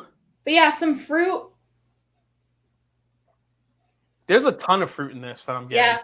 I mean, this is like cherry. I'm getting like some apricot, peach, getting a bunch of stuff in here. Getting the oak. Definitely cinnamon. I actually just picked up like a white chocolate note. Oh, really? Yeah. So next week, guys, fun announcement. I did mention this last week, I think, but next week's live stream will feature Tim Pearson, who is one of the co-founders of Chattanooga Whiskey. So Chattanooga Whiskey will be on the channel next week. We'll be talking all things Chattanooga, what they're doing with their experimental distillery, the amazing story that is Chattanooga Whiskey, how they started it. We're trying to see if we can get the master distiller on as well. But if not, Tim Pearson will definitely be on talking all things Chattanooga, talking about all the amazing things happening there. I cannot wait to have them on. It's probably my new favorite craft distillery. So definitely tune in next week for that, guys. We're going to have a lot of fun with Chattanooga. Also, if you guys haven't become a patron yet, I have a lot of store picks. Well, not store picks, but barrel picks that are going to be coming out in the next year or so that are going to be exclusively available through my Patreon support page, including a Rye 3 whiskey, which was one of my reviews. And if you were on the live stream earlier with Michael Klein at Destination Bourbon, he mentioned he's going to be doing one. Doing a Rye 3 private reserve select cast strength, which is a really beautifully blend rye whiskey finished in rum barrels. We have something from Jay Mattingly coming, and also, a bunch more after that. So a lot of amazing things happening coming up for Patreon. So, dang, you got some hitters. Got some hitters. That's awesome.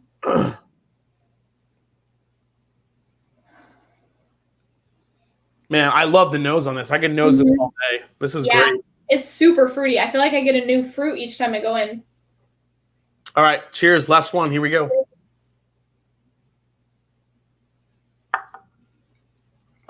Ooh. Oh, that's good. Ooh. Again, so much cherry. Ooh, dang. Wow. Yeah, a lot on the palate. Yeah, that's like pure cherry pie. Ooh. Yeah, that's got some proof too. No proof. Yeah, how much is that? Maybe. Ooh. Let's see. Adriana Rodriguez says, "What? My stepfather from Chattanooga hadn't heard about a whiskey there." Yeah, really good whiskey, actually, Adriana. Let's see here. Going through here. Love the Chattanooga 99 rye. I actually just got that today. Buddy of mine, one of my patrons actually sent me a bottle of that so I could have that for the lineup. And Chattanooga, I think, is sending me one of their experimental casks that they're working on. So we'll get to try that on the stream next week too. So I'm really looking forward to talking with them. Taste and Sensibility says, "Thankful for you, Jason and Shayla." Thank you so much. Well, thanks, man. Cracking Blood Oath Pack 6 tomorrow. One of my favorite finished whiskeys this year, for sure.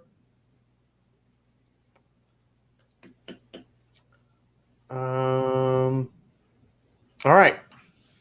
Yeah, I cannot believe the amount of cherry that's in here. This is really, it makes me think of a certain bourbon that I think I have. Yeah. But I'm not sure. Not sure. I'm not looking. Yeah.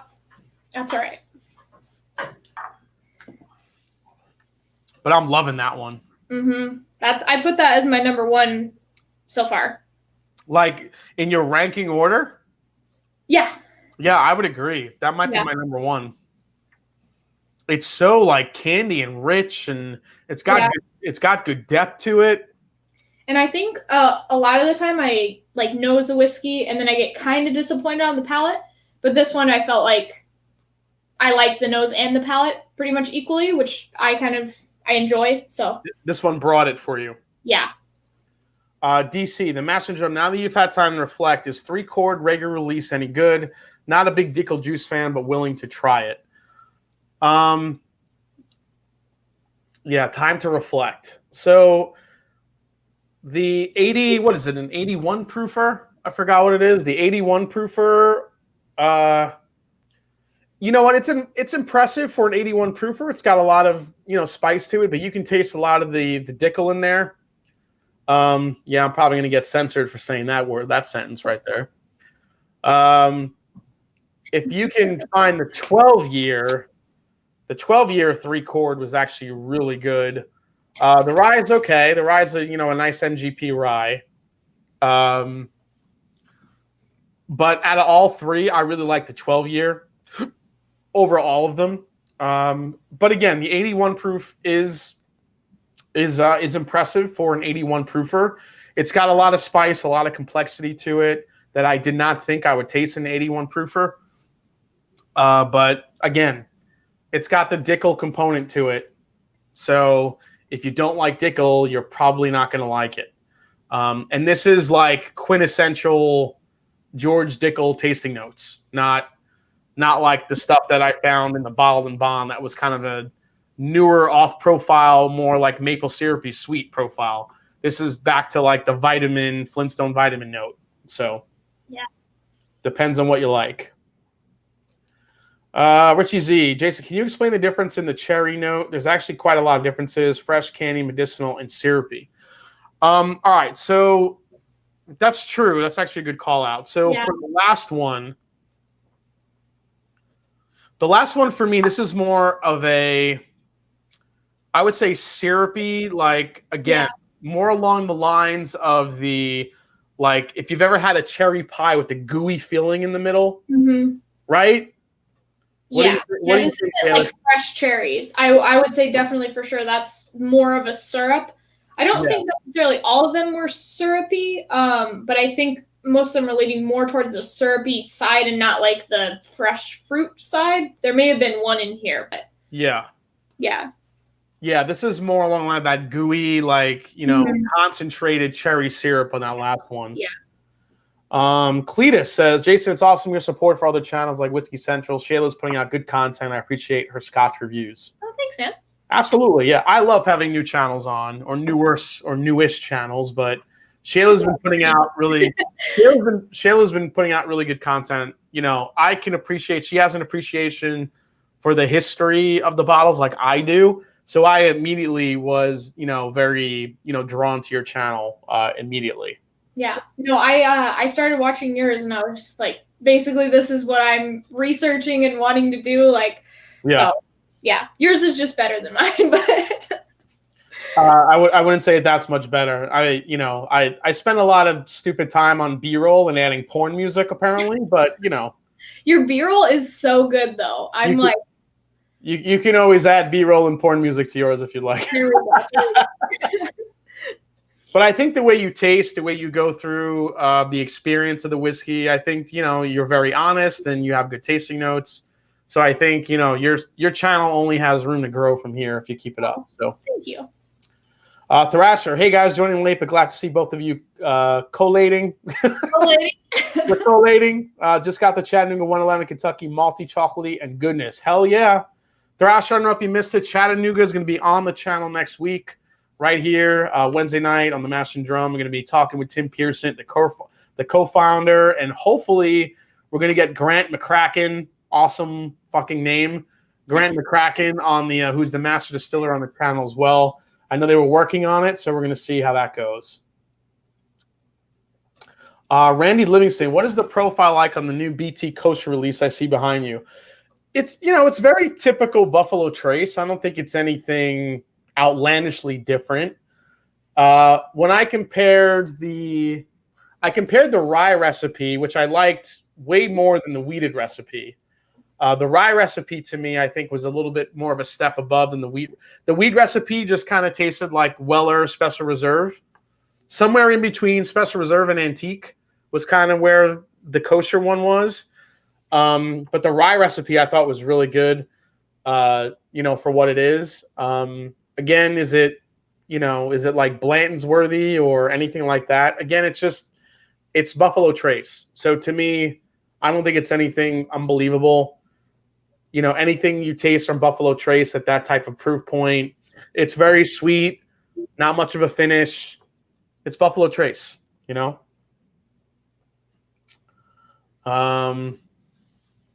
Adriana said, but the classiest and whiskiest of porn music. Absolutely. It's tasteful.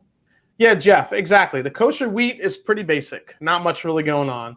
The rye recipe, I did like a little bit more. I like that bite that it had to it, and that was really about it. All right, you ready to rank these? Like, can we go through them one more time? Is that okay? Yeah, let's go through them one more time. Okay. I don't know how you run it, so I wasn't sure, but. All right, let's go through them real quick. So A, man, now you're going back to the beginning and it all tastes crazy different, right? Oh, okay, yeah. A's delicious. Wow. I forgot how that's good so different. I forgot how good A was. A's really good. So good. Man, B. Oh, man. Oof. Okay.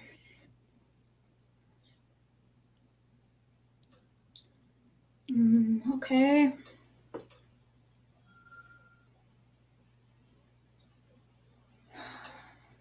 These are all hitters. They smell so good. They really do. You know, every time I go back to D, oh my God, it's like this maple syrupness on it. Did I just say syrupness? Is that a word? Syrupness. It's a word, man. It is now a word. God, it's got this maple syrup and like grape. And oh my God, it's so good.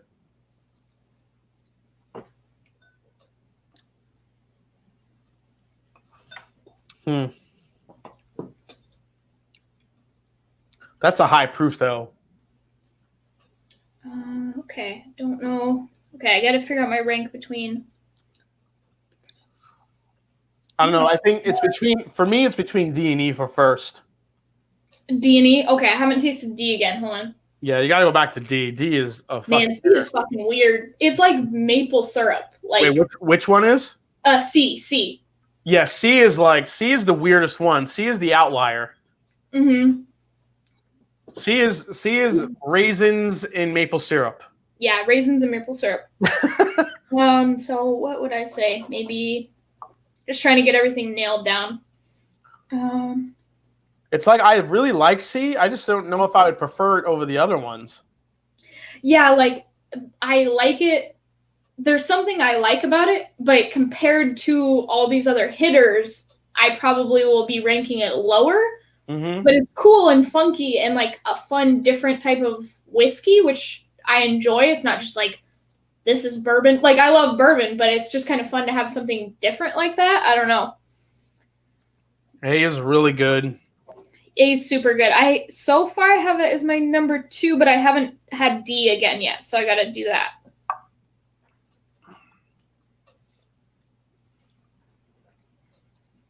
B is good too, but I like A better. I'm probably put A ahead of B. Yeah, I'm gonna put A ahead of B. Now I just don't know where D lands, basically. C is the weird one. C is the weird one, and I like it, but it's probably gonna be my 5th, just in terms of. Yeah, I think I have this lined up. I think A, B, and C is actually going to be my 3rd, 4th, and 5th. Okay. Now we're gonna see what D is. It's between D and E here for 1st and 2nd, battling for 1st and 2nd place.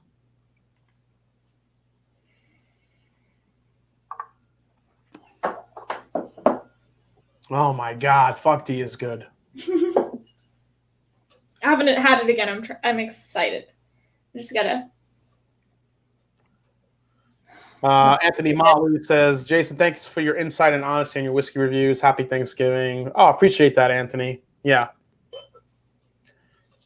Yeah, I try to be as thoughtful and as honest as I can be, you know. Especially, I know you guys like when I go off on the secondary market and all those fucking assholes that like to, you know, everybody likes angry, non-chill filter Jason. So. Yes. even Shayla's like, yeah, we like when you go off. Yeah. Oh, that's awesome. Yeah. So proof. Let's see. I'm just trying to make sure I kind of have everything nailed. Let's see. And when I say nailed, I mean completely wrong, but just something written down. I think I love E. E, there's like that cherry, that Luxardo cherry syrup, fried dough, super fruity. I think there's some age to it. It's got a long finish. Yeah. There's some proof. There's some proof there too. I'm thinking that's got to be 120 or higher. I'm not sure where, but I don't know where I'm going to put it.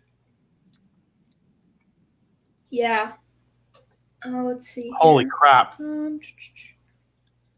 That's high. That's high proof because it's still, the burn is just lingering after you have a sip of the last one.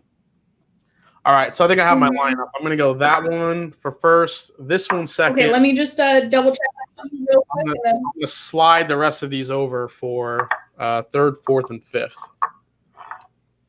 Now, I put C in last, but that does not mean it's bad. It's just it's just weird. It's just something very different.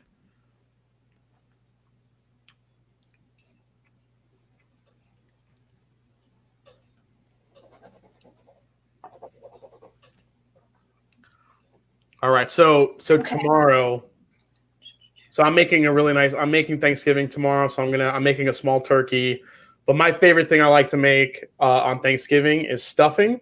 This is my favorite because you never really eat it any time of year. At least I don't. I don't, yeah. So I always look forward to the stuffing.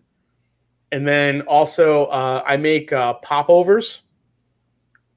Popovers. I don't know what those are. What's that? I don't know what those are. They're just like basically like glorified. It's it's a type of bread, so it's like it's not a biscuit, but it's also not a muffin. They're a lot. So think of like a big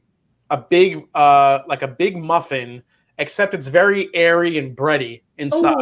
That sounds super good. And I put Gruyere cheese, black pepper, and some shaved Parmesan on top, and like you dip that in the gravy, and it's like the greatest thing in the fucking world. That's my favorite. Gruyere cheese is like, the best thing ever. Yeah, I mean, I can't. Yeah, I love cheese so much. Yeah, that's my favorite thing to do. Like when the time comes tomorrow for me to pick up that popover and dip it in the gravy, that's when I'm gonna be at my happiest. Oh my god, I'm just happy just thinking about it. That sounds so good. Yeah. I have all this fucking shit wrong, but Mike Cullerton says cranberry bread is my favorite part of Thanksgiving. Oh, that's good too, actually. Cranberry bread sounds good.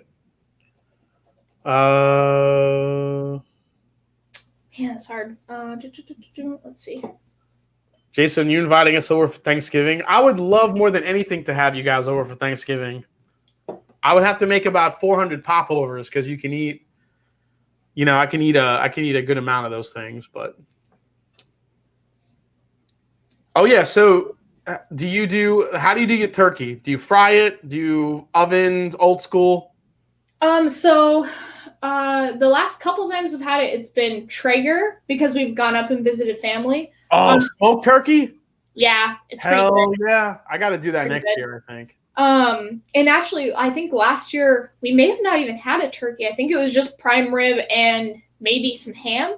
I really like prime rib, so I'm like, I kind of like turkey. Like I like turkey, just not as much as some other things. So it's, I don't know, but yeah. So Swanee, I do brine my turkey. Oh, nice. So it's brining right now. I have like this mixture of like salt and peppercorns and like thyme and rosemary and all this stuff I put in the salted water. And so the turkey's soaking in that right now. It'll stay in there overnight. And then when I clean it off, I stuff my turkey with lemon, like fresh lemon. I take a lemon, cut it in half. I stuff the turkey with lemon, rosemary, thyme, a red onion. I take some garlic and I half it, like a full clove, and I half that, and I stuff it in the turkey. And then I tie the whole thing together. I baste the shit in butter, thyme, salt, and pepper. You're making me so hungry right now. And then I cook it. Yeah, I know. Yeah, so that's how I do my turkey. Holy shit, Adriana Rodriguez, you stuff your turkey with mofongo? Holy shit. What is that? I want that turkey. So mofongo is a I don't know exactly what part of Spain or Spanish it's from. I don't know if it's Colombian or Puerto Rican. Usually get it in Puerto Rico. But mofongo is it's plantains that are fried, and then what you do is you take those plantains and you put them. Usually, I think it's like a mortar and pestle, and you smash them down so it's like this beautiful, like almost like mashed plantain potato type thing, and you add in like a spicy sauce. That sounds so good. And shrimp and onion and like pico de gallo and all that stuff. Mofongo is one of my favorite foods in the world, and the fact that you stuff a turkey with it, oh my god, my life has altered right at this moment. That sounds really good. That sounds fucking ridiculous. Adriana, can you send me some? Oh my god. I think I have everything nailed down. It's Puerto Rican. Okay, you have your order? I think, yeah. All right, I think I have my order too. We might be pretty close, I think. I think we're pretty close, yeah. Okay, so let's go through. I'm going to open the envelope. Oh, okay. Actually, I'll just let you open it because it's somewhere over there. But. All right, I'll see what she has here. Him describing that was the first whiskey tube orgasm. Exactly. That sounds so good. I can't believe I've never heard of that. Oh, here you go. Linux Cat. Mofongo is a Puerto Rican dish with fried plantains as main ingredient. Picked, green, and fried, then mashed with salt, garlic broth, and olive oil and mortar and pestle. Exactly. But every time I go to Puerto Rico, there's a certain restaurant I go to, and they make the most amazing shrimp mofongo that I've ever had, and I get it every time I go. So that sounds good. I'm like, don't give me the menu. Just bring me all the shrimp mofongo. I'm like Ron Swanson. Bring me all the shrimp mofongo you have. That's awesome. All right, so I'm not gonna try to look at all of them here. I'm just gonna try to work my way down. No worries. Okay, so all right, so what was your last place? Last place was C. Okay, so that was mine as well. Yeah. So let's find out what it is. Okay. Oh wait, hey Jason, should we like say all of our stuff first? Oh well, I guess yeah. So for C, what proof did you think it was? So I said 90. I said 90 bourbon. I said 90 bourbon, number 5, and maybe 4 years old. Okay, so I said 100 proof. Okay. I think it's older. You think it's older? Yeah, because it had that weird, funky aftertaste. Yeah, I thought it might be older, but then I was like, oh, if it's a Texas, then it'll be lower, and I'm like. Yeah, so this is either Texas or it's some funky finished thing I have that I don't realize I have. Okay. But I think it's older. I said it's got to be like 10 years. Okay. And then I think it's definitely it's a bourbon or maybe a Texas whiskey or a Texas bourbon. Yeah. So I could be now if it ends up being a Texas bourbon, you're gonna nail this But if it's a bourbon, then I'll probably get it. So we'll see what it is. We'll see. So let's see. So letter C is. Holy shit. What is it? All right, I'm gonna go grab the bottle. I'll be right back. All right. I think it's back there. Hold on. I'm gonna grab these bottles as we go. Okay.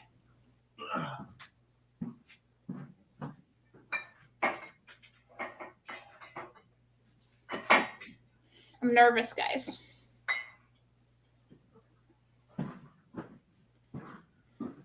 Here it is. Oh, wow. Bardstown. This is the Bardstown Bourbon Company Copper and Kings Oloroso finish. Wow. So it is a bourbon. Yep. But that's the raisin we were getting. It's Spanish. Wow. It's the Oloroso sherry casks. Wow. So how old is this shit? It's it's 12-year MGP. Holy shit. Yeah, I was so off. I thought it was older, but then I crossed it out because I was like, oh, if it's Texas, I'm tricking myself and it must not be older. It's just like a lot of heat and wood, interaction, but okay. Yeah, Sunday Evening Scotch actually named it in the chat. He called that one earlier. He knew it. Yeah, this thing is, if you like sherry influence, which that has a lot of, it's really good. Actually, DH Silv in the chat got me this bottle a while back, so thank you, Dustin. So what's the proof? So, oh yeah, the proof is, let's see. You said what, it was 90? I said 90. I said 100, and it's 100 proof on the dot. 100 proof. Okay. All right. So. All right, so I get the point for the proof. Yep. And the point for the age, right? Age. Yep. What did you say? How old did you say it was? I said it was 8. I'm sorry. I said it was 10 years old, but it's 12. Okay. Okay. It's 12 years old. I thought it was... I wasn't sure where to go with it because I felt like it was old, but I didn't want to say too old. Right. Yeah. I just picked like a nice middle even number. Yeah. So, okay. What was your 4th place? I said B. So did I. Number 2. Yeah. Let's see what we got. Oh, you want to say what you got first? Yeah. Why don't you let me know what you said for Sure. number 2? What did you say? Oh, I said 100. I said the type is a bourbon. And then I said maybe 6 year. I don't know. I said 8 year and then I crossed it out. So I don't know. So we basically had the same thing. I said 100 proof as well. I said 8 years. Mm-hmm. And I said bourbon. Okay. So let's find out what it is. So this is B. So let's see what is here. Number 2 is, oh shit. What is it? It's actually right over here behind me. Okay. Let me grab it. It's the Colonel Taylor Single Barrel. Ooh. So Colonel Taylor Single Barrel. Yeah, so this is 100 proof. So nailed the proof. Okay. It's a bourbon. Nailed the bourbon. Now, as far as age, there's no age statement on this, unfortunately. Oh, okay. And they can range anywhere between, from what I've heard, 7 to 12 years old. Okay. So probably you got the So point. you know what? We'll just give that a wash. Okay. We'll just keep it. Both of us fucking nailed it. We'll just say we nailed it. We nailed it. Yeah. Yeah. So Shayla, you pretty much nailed that one really well. So good job on that. He's just being nice, guys. No, I'm not being nice. I'm just kidding. You did. You nailed. You said bourbon, 100 proof, and you pretty much nailed the age. So I wish I would have stuck with 8 year. Damn it, we would have had the exact same thing. All right. All right. Here we go. Now we're getting into the good ones. So first place. What did you have? I'm sorry, not first place. Third place. Third place. Okay, so my third place I think is different than yours. I said D for third. You have D for third place? And then A is second. I don't know where I liked it more, but I just... Okay. So I have, all right, so for first place, all right, so this is cool. So we can kind of go back and forth with this. Sure. Because my third place is A. Okay. And my second place was D. So we could kind of interchange it. Yeah. So we can do A first if you want. All right, so let's do A first, which is my third place. Okay, so I said 110 for the proof, bourbon, and then I said 10 years for the age. Are you serious? We have the exact same guess. Serious? Yeah, look. 110? Look. You see that? Oh, hey, my God. 110, 10, and bourbon. Mine's a lot messier, but there you go. Oh my God! I think you nailed it. Hold on. That's nuts. So I'm gonna look. I have it. Here we go. Okay. That's crazy. We're so similar. Yeah. I think we're related. We might be related, Shayla. So this is it's a turkey product. This is WB Staffel. Oh, cool. Oh my gosh. I've always wanted to try that. Cool. I could see why she picked this bottle. I think she liked the artwork. Yeah. So Staffel is actually, it's wild turkey, and it's a blend. And I thought it was wild turkey in the beginning, and it's a blend of, I believe it's 8, 10. I think it's like 6, 8, 10, and 12 year wild turkey, all blended in here. Oh, okay. So for the age of 10, I think it's a wash. Yep. Yeah, if it's the same. we both guessed the same stuff. Dang. Oh, man, if I would have kept my 8-year age on that freaking B, damn it. But what's interesting here is the WB Staffel. This is a $50 bourbon, right? Mm-hmm. Now, this thing, the E.H. Taylor Single Barrel, this won, bourbon or whiskey of the year this year, and I forgot which list did it. And it was in the Forbes magazine, and they said the asshole that wrote the article said that this was a steal and a bargain, at like $250, which I totally called him out on a video for. That was like a really irresponsible thing to say, because this in essence is a $70, $80, bourbon retail, but people pay astronomical amounts of money because it's Buffalo Trace. And you got a nice little bottle of Saffold that's $50 that easily was more interesting than this. So I think the order, that was my number 2. The Saffold was my number 2. Yeah, I think the order actually came out pretty interesting. So that was my third. Yeah. Your third was what'd you say? D? Was D. D. Okay. D. All right. So let's see what D is. So D, what is the proof point on D? So I said 125 bourbon, and then I said 8 to 12, but I'll go 8. I'll go 8. You say 8?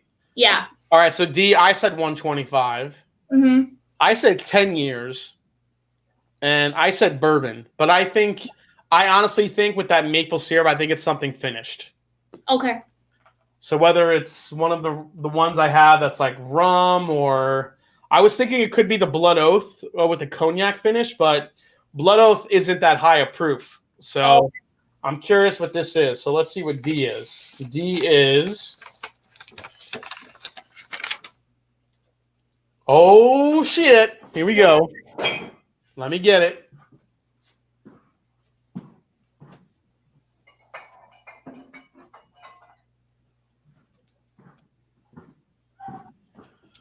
This is 4-Gate Batch 6. Dang, you're giving me like these amazing whiskeys, man. This is crazy. Hey, remember, I didn't pick these. I know. Thank you to your girlfriend. I really appreciate her. So you said 125, right? So did I. 125, 8-year. Yeah. So it's 126.4 proof. Oh, wow. Okay. So nailed that. So the age on this, man, is there an age on this? What did you say? 10? I said 8. Well, I said between 8 and 12, but I just kind of stuck with 8. So. All right. Let me see if I could look up the age here, because this might be the deciding point system. Yeah, because we have A is a wash, B is a wash, C you beat me on. Yeah. See, I'm only leading because of C right now. Yeah. All right. Let's see. Let me go here. I'm just online, see if I could find a. Okay, so this is 12 years old. Okay, yeah. So I said 8 to 12. I mean, you said 8 to 12. So I mean, yeah. No, yeah, that's like way too wide of a range. I picked 8, so. All right, I said 10. It's actually, I think the finishing makes it seem a little bit older. Yeah. On this one, I don't know if you can see this, but I wrote so many scribbles down. I wrote 10 years, 12 years, 12 to 15 years, and then I finished with 8. Like. All right, it's time to go to our first place. Okay, yeah, E. So I said 125 proof. I wasn't sure it. There was some times where it felt like it was a little bit lower than D, but it was kind of around that same range, I think. So maybe 120, 125, but I said 125, bourbon, first rank, and then I said 12-year. There he is, the Master. I love you, and you need to lose to her, fucker. I don't think he's gonna, man. I think he's gonna beat me by a couple points on C. Okay, so I'm sorry. So I was reading that. So what did you say for proof? No worries. I said 125, bourbon, and then I said maybe 12 years. Okay, so me and you are the same on the years. I said I think it's about 12 years old too. Okay. But for proof, I went a little higher. I thought it's. Okay. I figured it was like, well, I had 125 written down as well. But then, kind of feeling the finish, I think it's higher. I'm gonna say that's like 130 proofer. Yeah. So I was kind of going back and forth between these, and I wrote like 130 on this one, I think. And I thought this one was just a little bit lower, but I mean, I had 125 down for a little bit. I mean, again, we're pretty much the same on this one as well. Yeah. Let's find out what this was. It's good though. Yeah. Oh man, I don't think this might be my favorite bourbon ever. Oh yeah? Yep. It's pretty damn good. I think she just picked the one that's right in the front row here.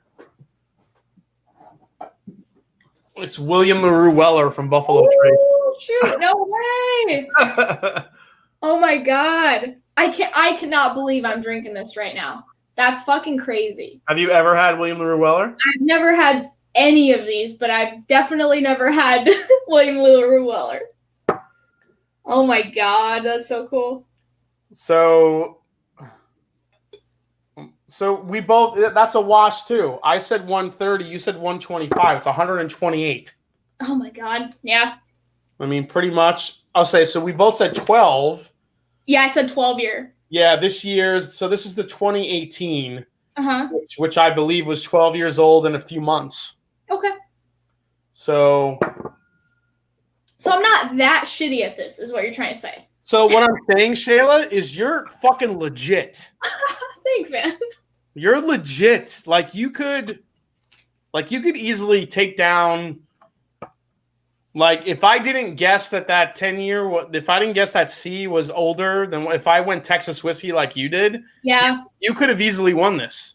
Or just like we probably would have tied. Well, we would have just tied the entire thing. Yeah. So you did. I think you won by a few points though, because you got me on age on D, and then you got me on age and proof on C. Yeah, and everything else was pretty much a wash. So we'll just give it to you. I lose. No. It's a tie at least, but you beat me by 3 points, man. So no, you. No, I only beat you by 2 points.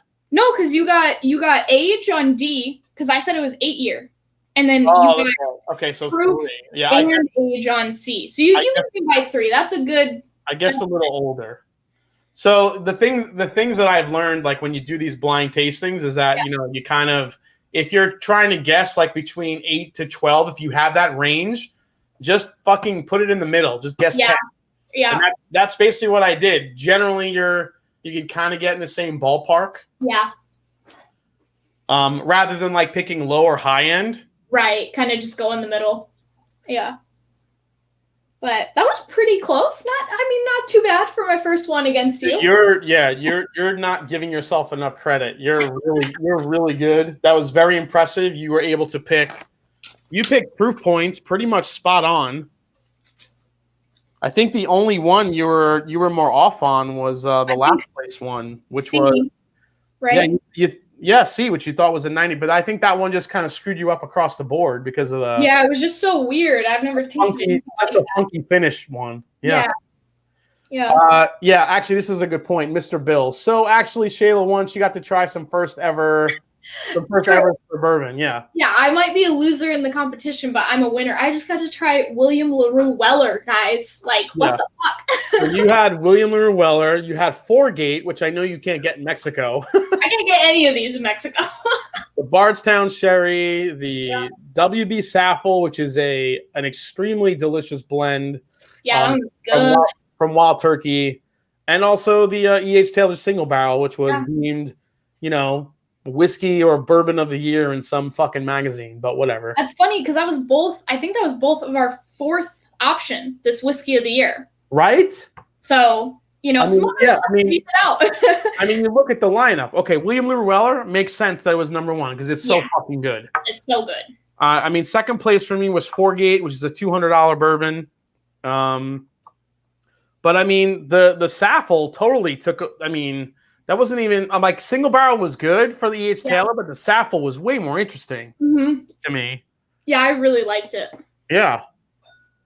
Let's see here. Let's see. Shayla, you're killing it, my friend, from Sunday Evening Scott. Oh, thank you. Yeah, Omax. Shayla wins regardless. Exactly.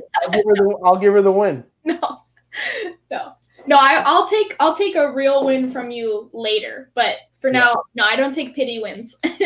Damn, your girlfriend isn't afraid to pour the good stuff. Yeah, well, again, I kind of like guided her like pick from certain shelves because I knew the good shit was on those shelves. But she did. She picked some really fucking good bottles. No, this is super good. So thank you and her. I'm surprised she didn't go down here because I said one of those and one of those, but she went to the top stuff. Yeah. Because I have a lot of good stuff on the shelf, like right below it. Yeah. Well, I'm really glad that she went for the top stuff. Yeah. Let's see here. Hell yeah, Shayla. Shayla went beast mode. She did. I think if there was Tom Flan, Jason C missed the whole chain about pizzellas. Oh yes. Klein can't handle his liquor, pass it on. Dude, tonight, oh my god, did you see that, man? The babes of bourbon with handicap, Shayla wins. Jason has too much practice at this. Exactly. I mean, No, it's all good. It's all good. Does your girlfriend drink whiskey? No, she doesn't, but she knows like the stuff I talk about all the time. So she knows like stuff that I really like, and like I pointed out to her, like, you know, certain bottles that are, you know, hard to get and ones that I seek out that I really like to drink. So you know, she definitely pays attention. But I mean, overall, I mean, Shayla, if there was ever like a 2-on-2 like competition, I want you as my partner. Oh yeah, hands tag down. team, man. Between you and Klein, I think we would be unbeatable. Oof, yeah. Yeah, but honestly, that was very impressive. I mean, your ability to nail the proof points, I think was most, because that's, you know, that was the hardest for me when I was doing blind tastings, was nailing the proof points, you know. Yeah, I got a few like so I've been doing blinds on my live streams, and then I went up against Klein and up against Matt from ADHD Whiskey, and I feel like I fucked them up more on those, and I think this time it was kind of nice. I feel like this was a little bit of like a slower pace, and so I feel like I was, you know, more focused on each one, which I think helped. And also, instead of like putting an actual proof, I put a proof for the first one, and then I just said less than A or more than B, or, you know, kind of just gave it generalized instead of, I mean, however there's always like tips and tricks that you can do when doing a blind tasting that can help you like pick out stuff. Like right off the bat, I thought A was at like that 110 mark, and then it's kind of easy to kind of, if you have that as your baseline, you could kind of work your way, you know, through the rest of the flight as you're, you know, checking, you know, the rest of them off. Right. This is actually really good. Steve Dameron, Jason and Shayla versus Klein and Porter. Oh, it'd be good. Ooh, we have to do that. Yes. You and Shayla versus Klein and the Somm. Oh, no, not the Somm. Not the Somm. Wait, who's the Somm? Is that Dan? Dan. Is that Dan? Oh, okay. Yeah, the savant. Yeah, Dan is either like ridiculously on point or super off. Yeah. I never know what to expect with him. He's freaking awesome. Yeah, he's amazing. Destination Burr, I couldn't take the whole night off. I love my girl Shayla. I wish she would have mopped the floor. Yeah, lost by 3 points. Sorry, man. He came pretty close to mopping me up. If I went Texas bourbon on the other one, she might have. Damn, if I would have freaking just tied with you. Well, I'm happy anyway, but man, I would have been super happy if I was able to tie with you. Shayla, A, B, D, and E. We pretty much had the same guesses. So you're except for a couple of years. So this is not a loss. This was, I think I just found my blind tasting partner right now. There we go. That's awesome. No, this was super fun. Thank you so much for all the amazing pours. I'm gonna freaking hoard E. E's going in a secret spot that nobody else can find.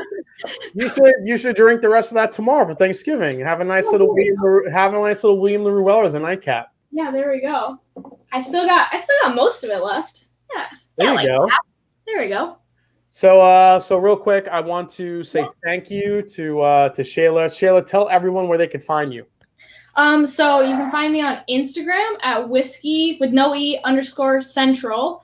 And then YouTube, it's whiskey with no E central. And then Facebook is the same thing, Whiskey Central. So yeah, all the social media. No Twitter though. All the social media. So guys, if you haven't yet, definitely go check out Shayla's YouTube channel. Please subscribe to her, support her. Obviously, she has a dynamite palate, and she's only going to get better from here. She may even just beat the shit out of all of us eventually. So I'm a little bit scared of what's upcoming from Shayla, because I think eventually she's going to beat my ass in a blind tasting. No worries. You're my partner now. We're partners. That's right. Me and you together. Here we go.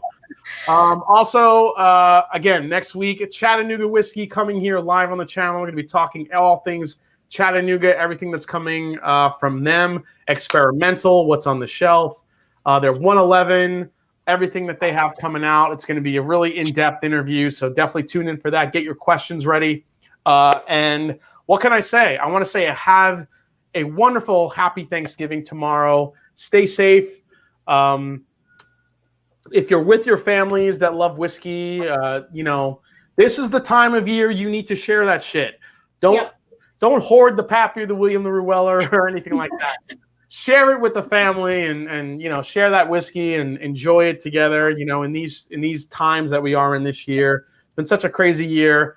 Whatever you're doing for Thanksgiving, this is the time of year to come together. You know, enjoy each other's time, share some good whiskeys, eat some good food.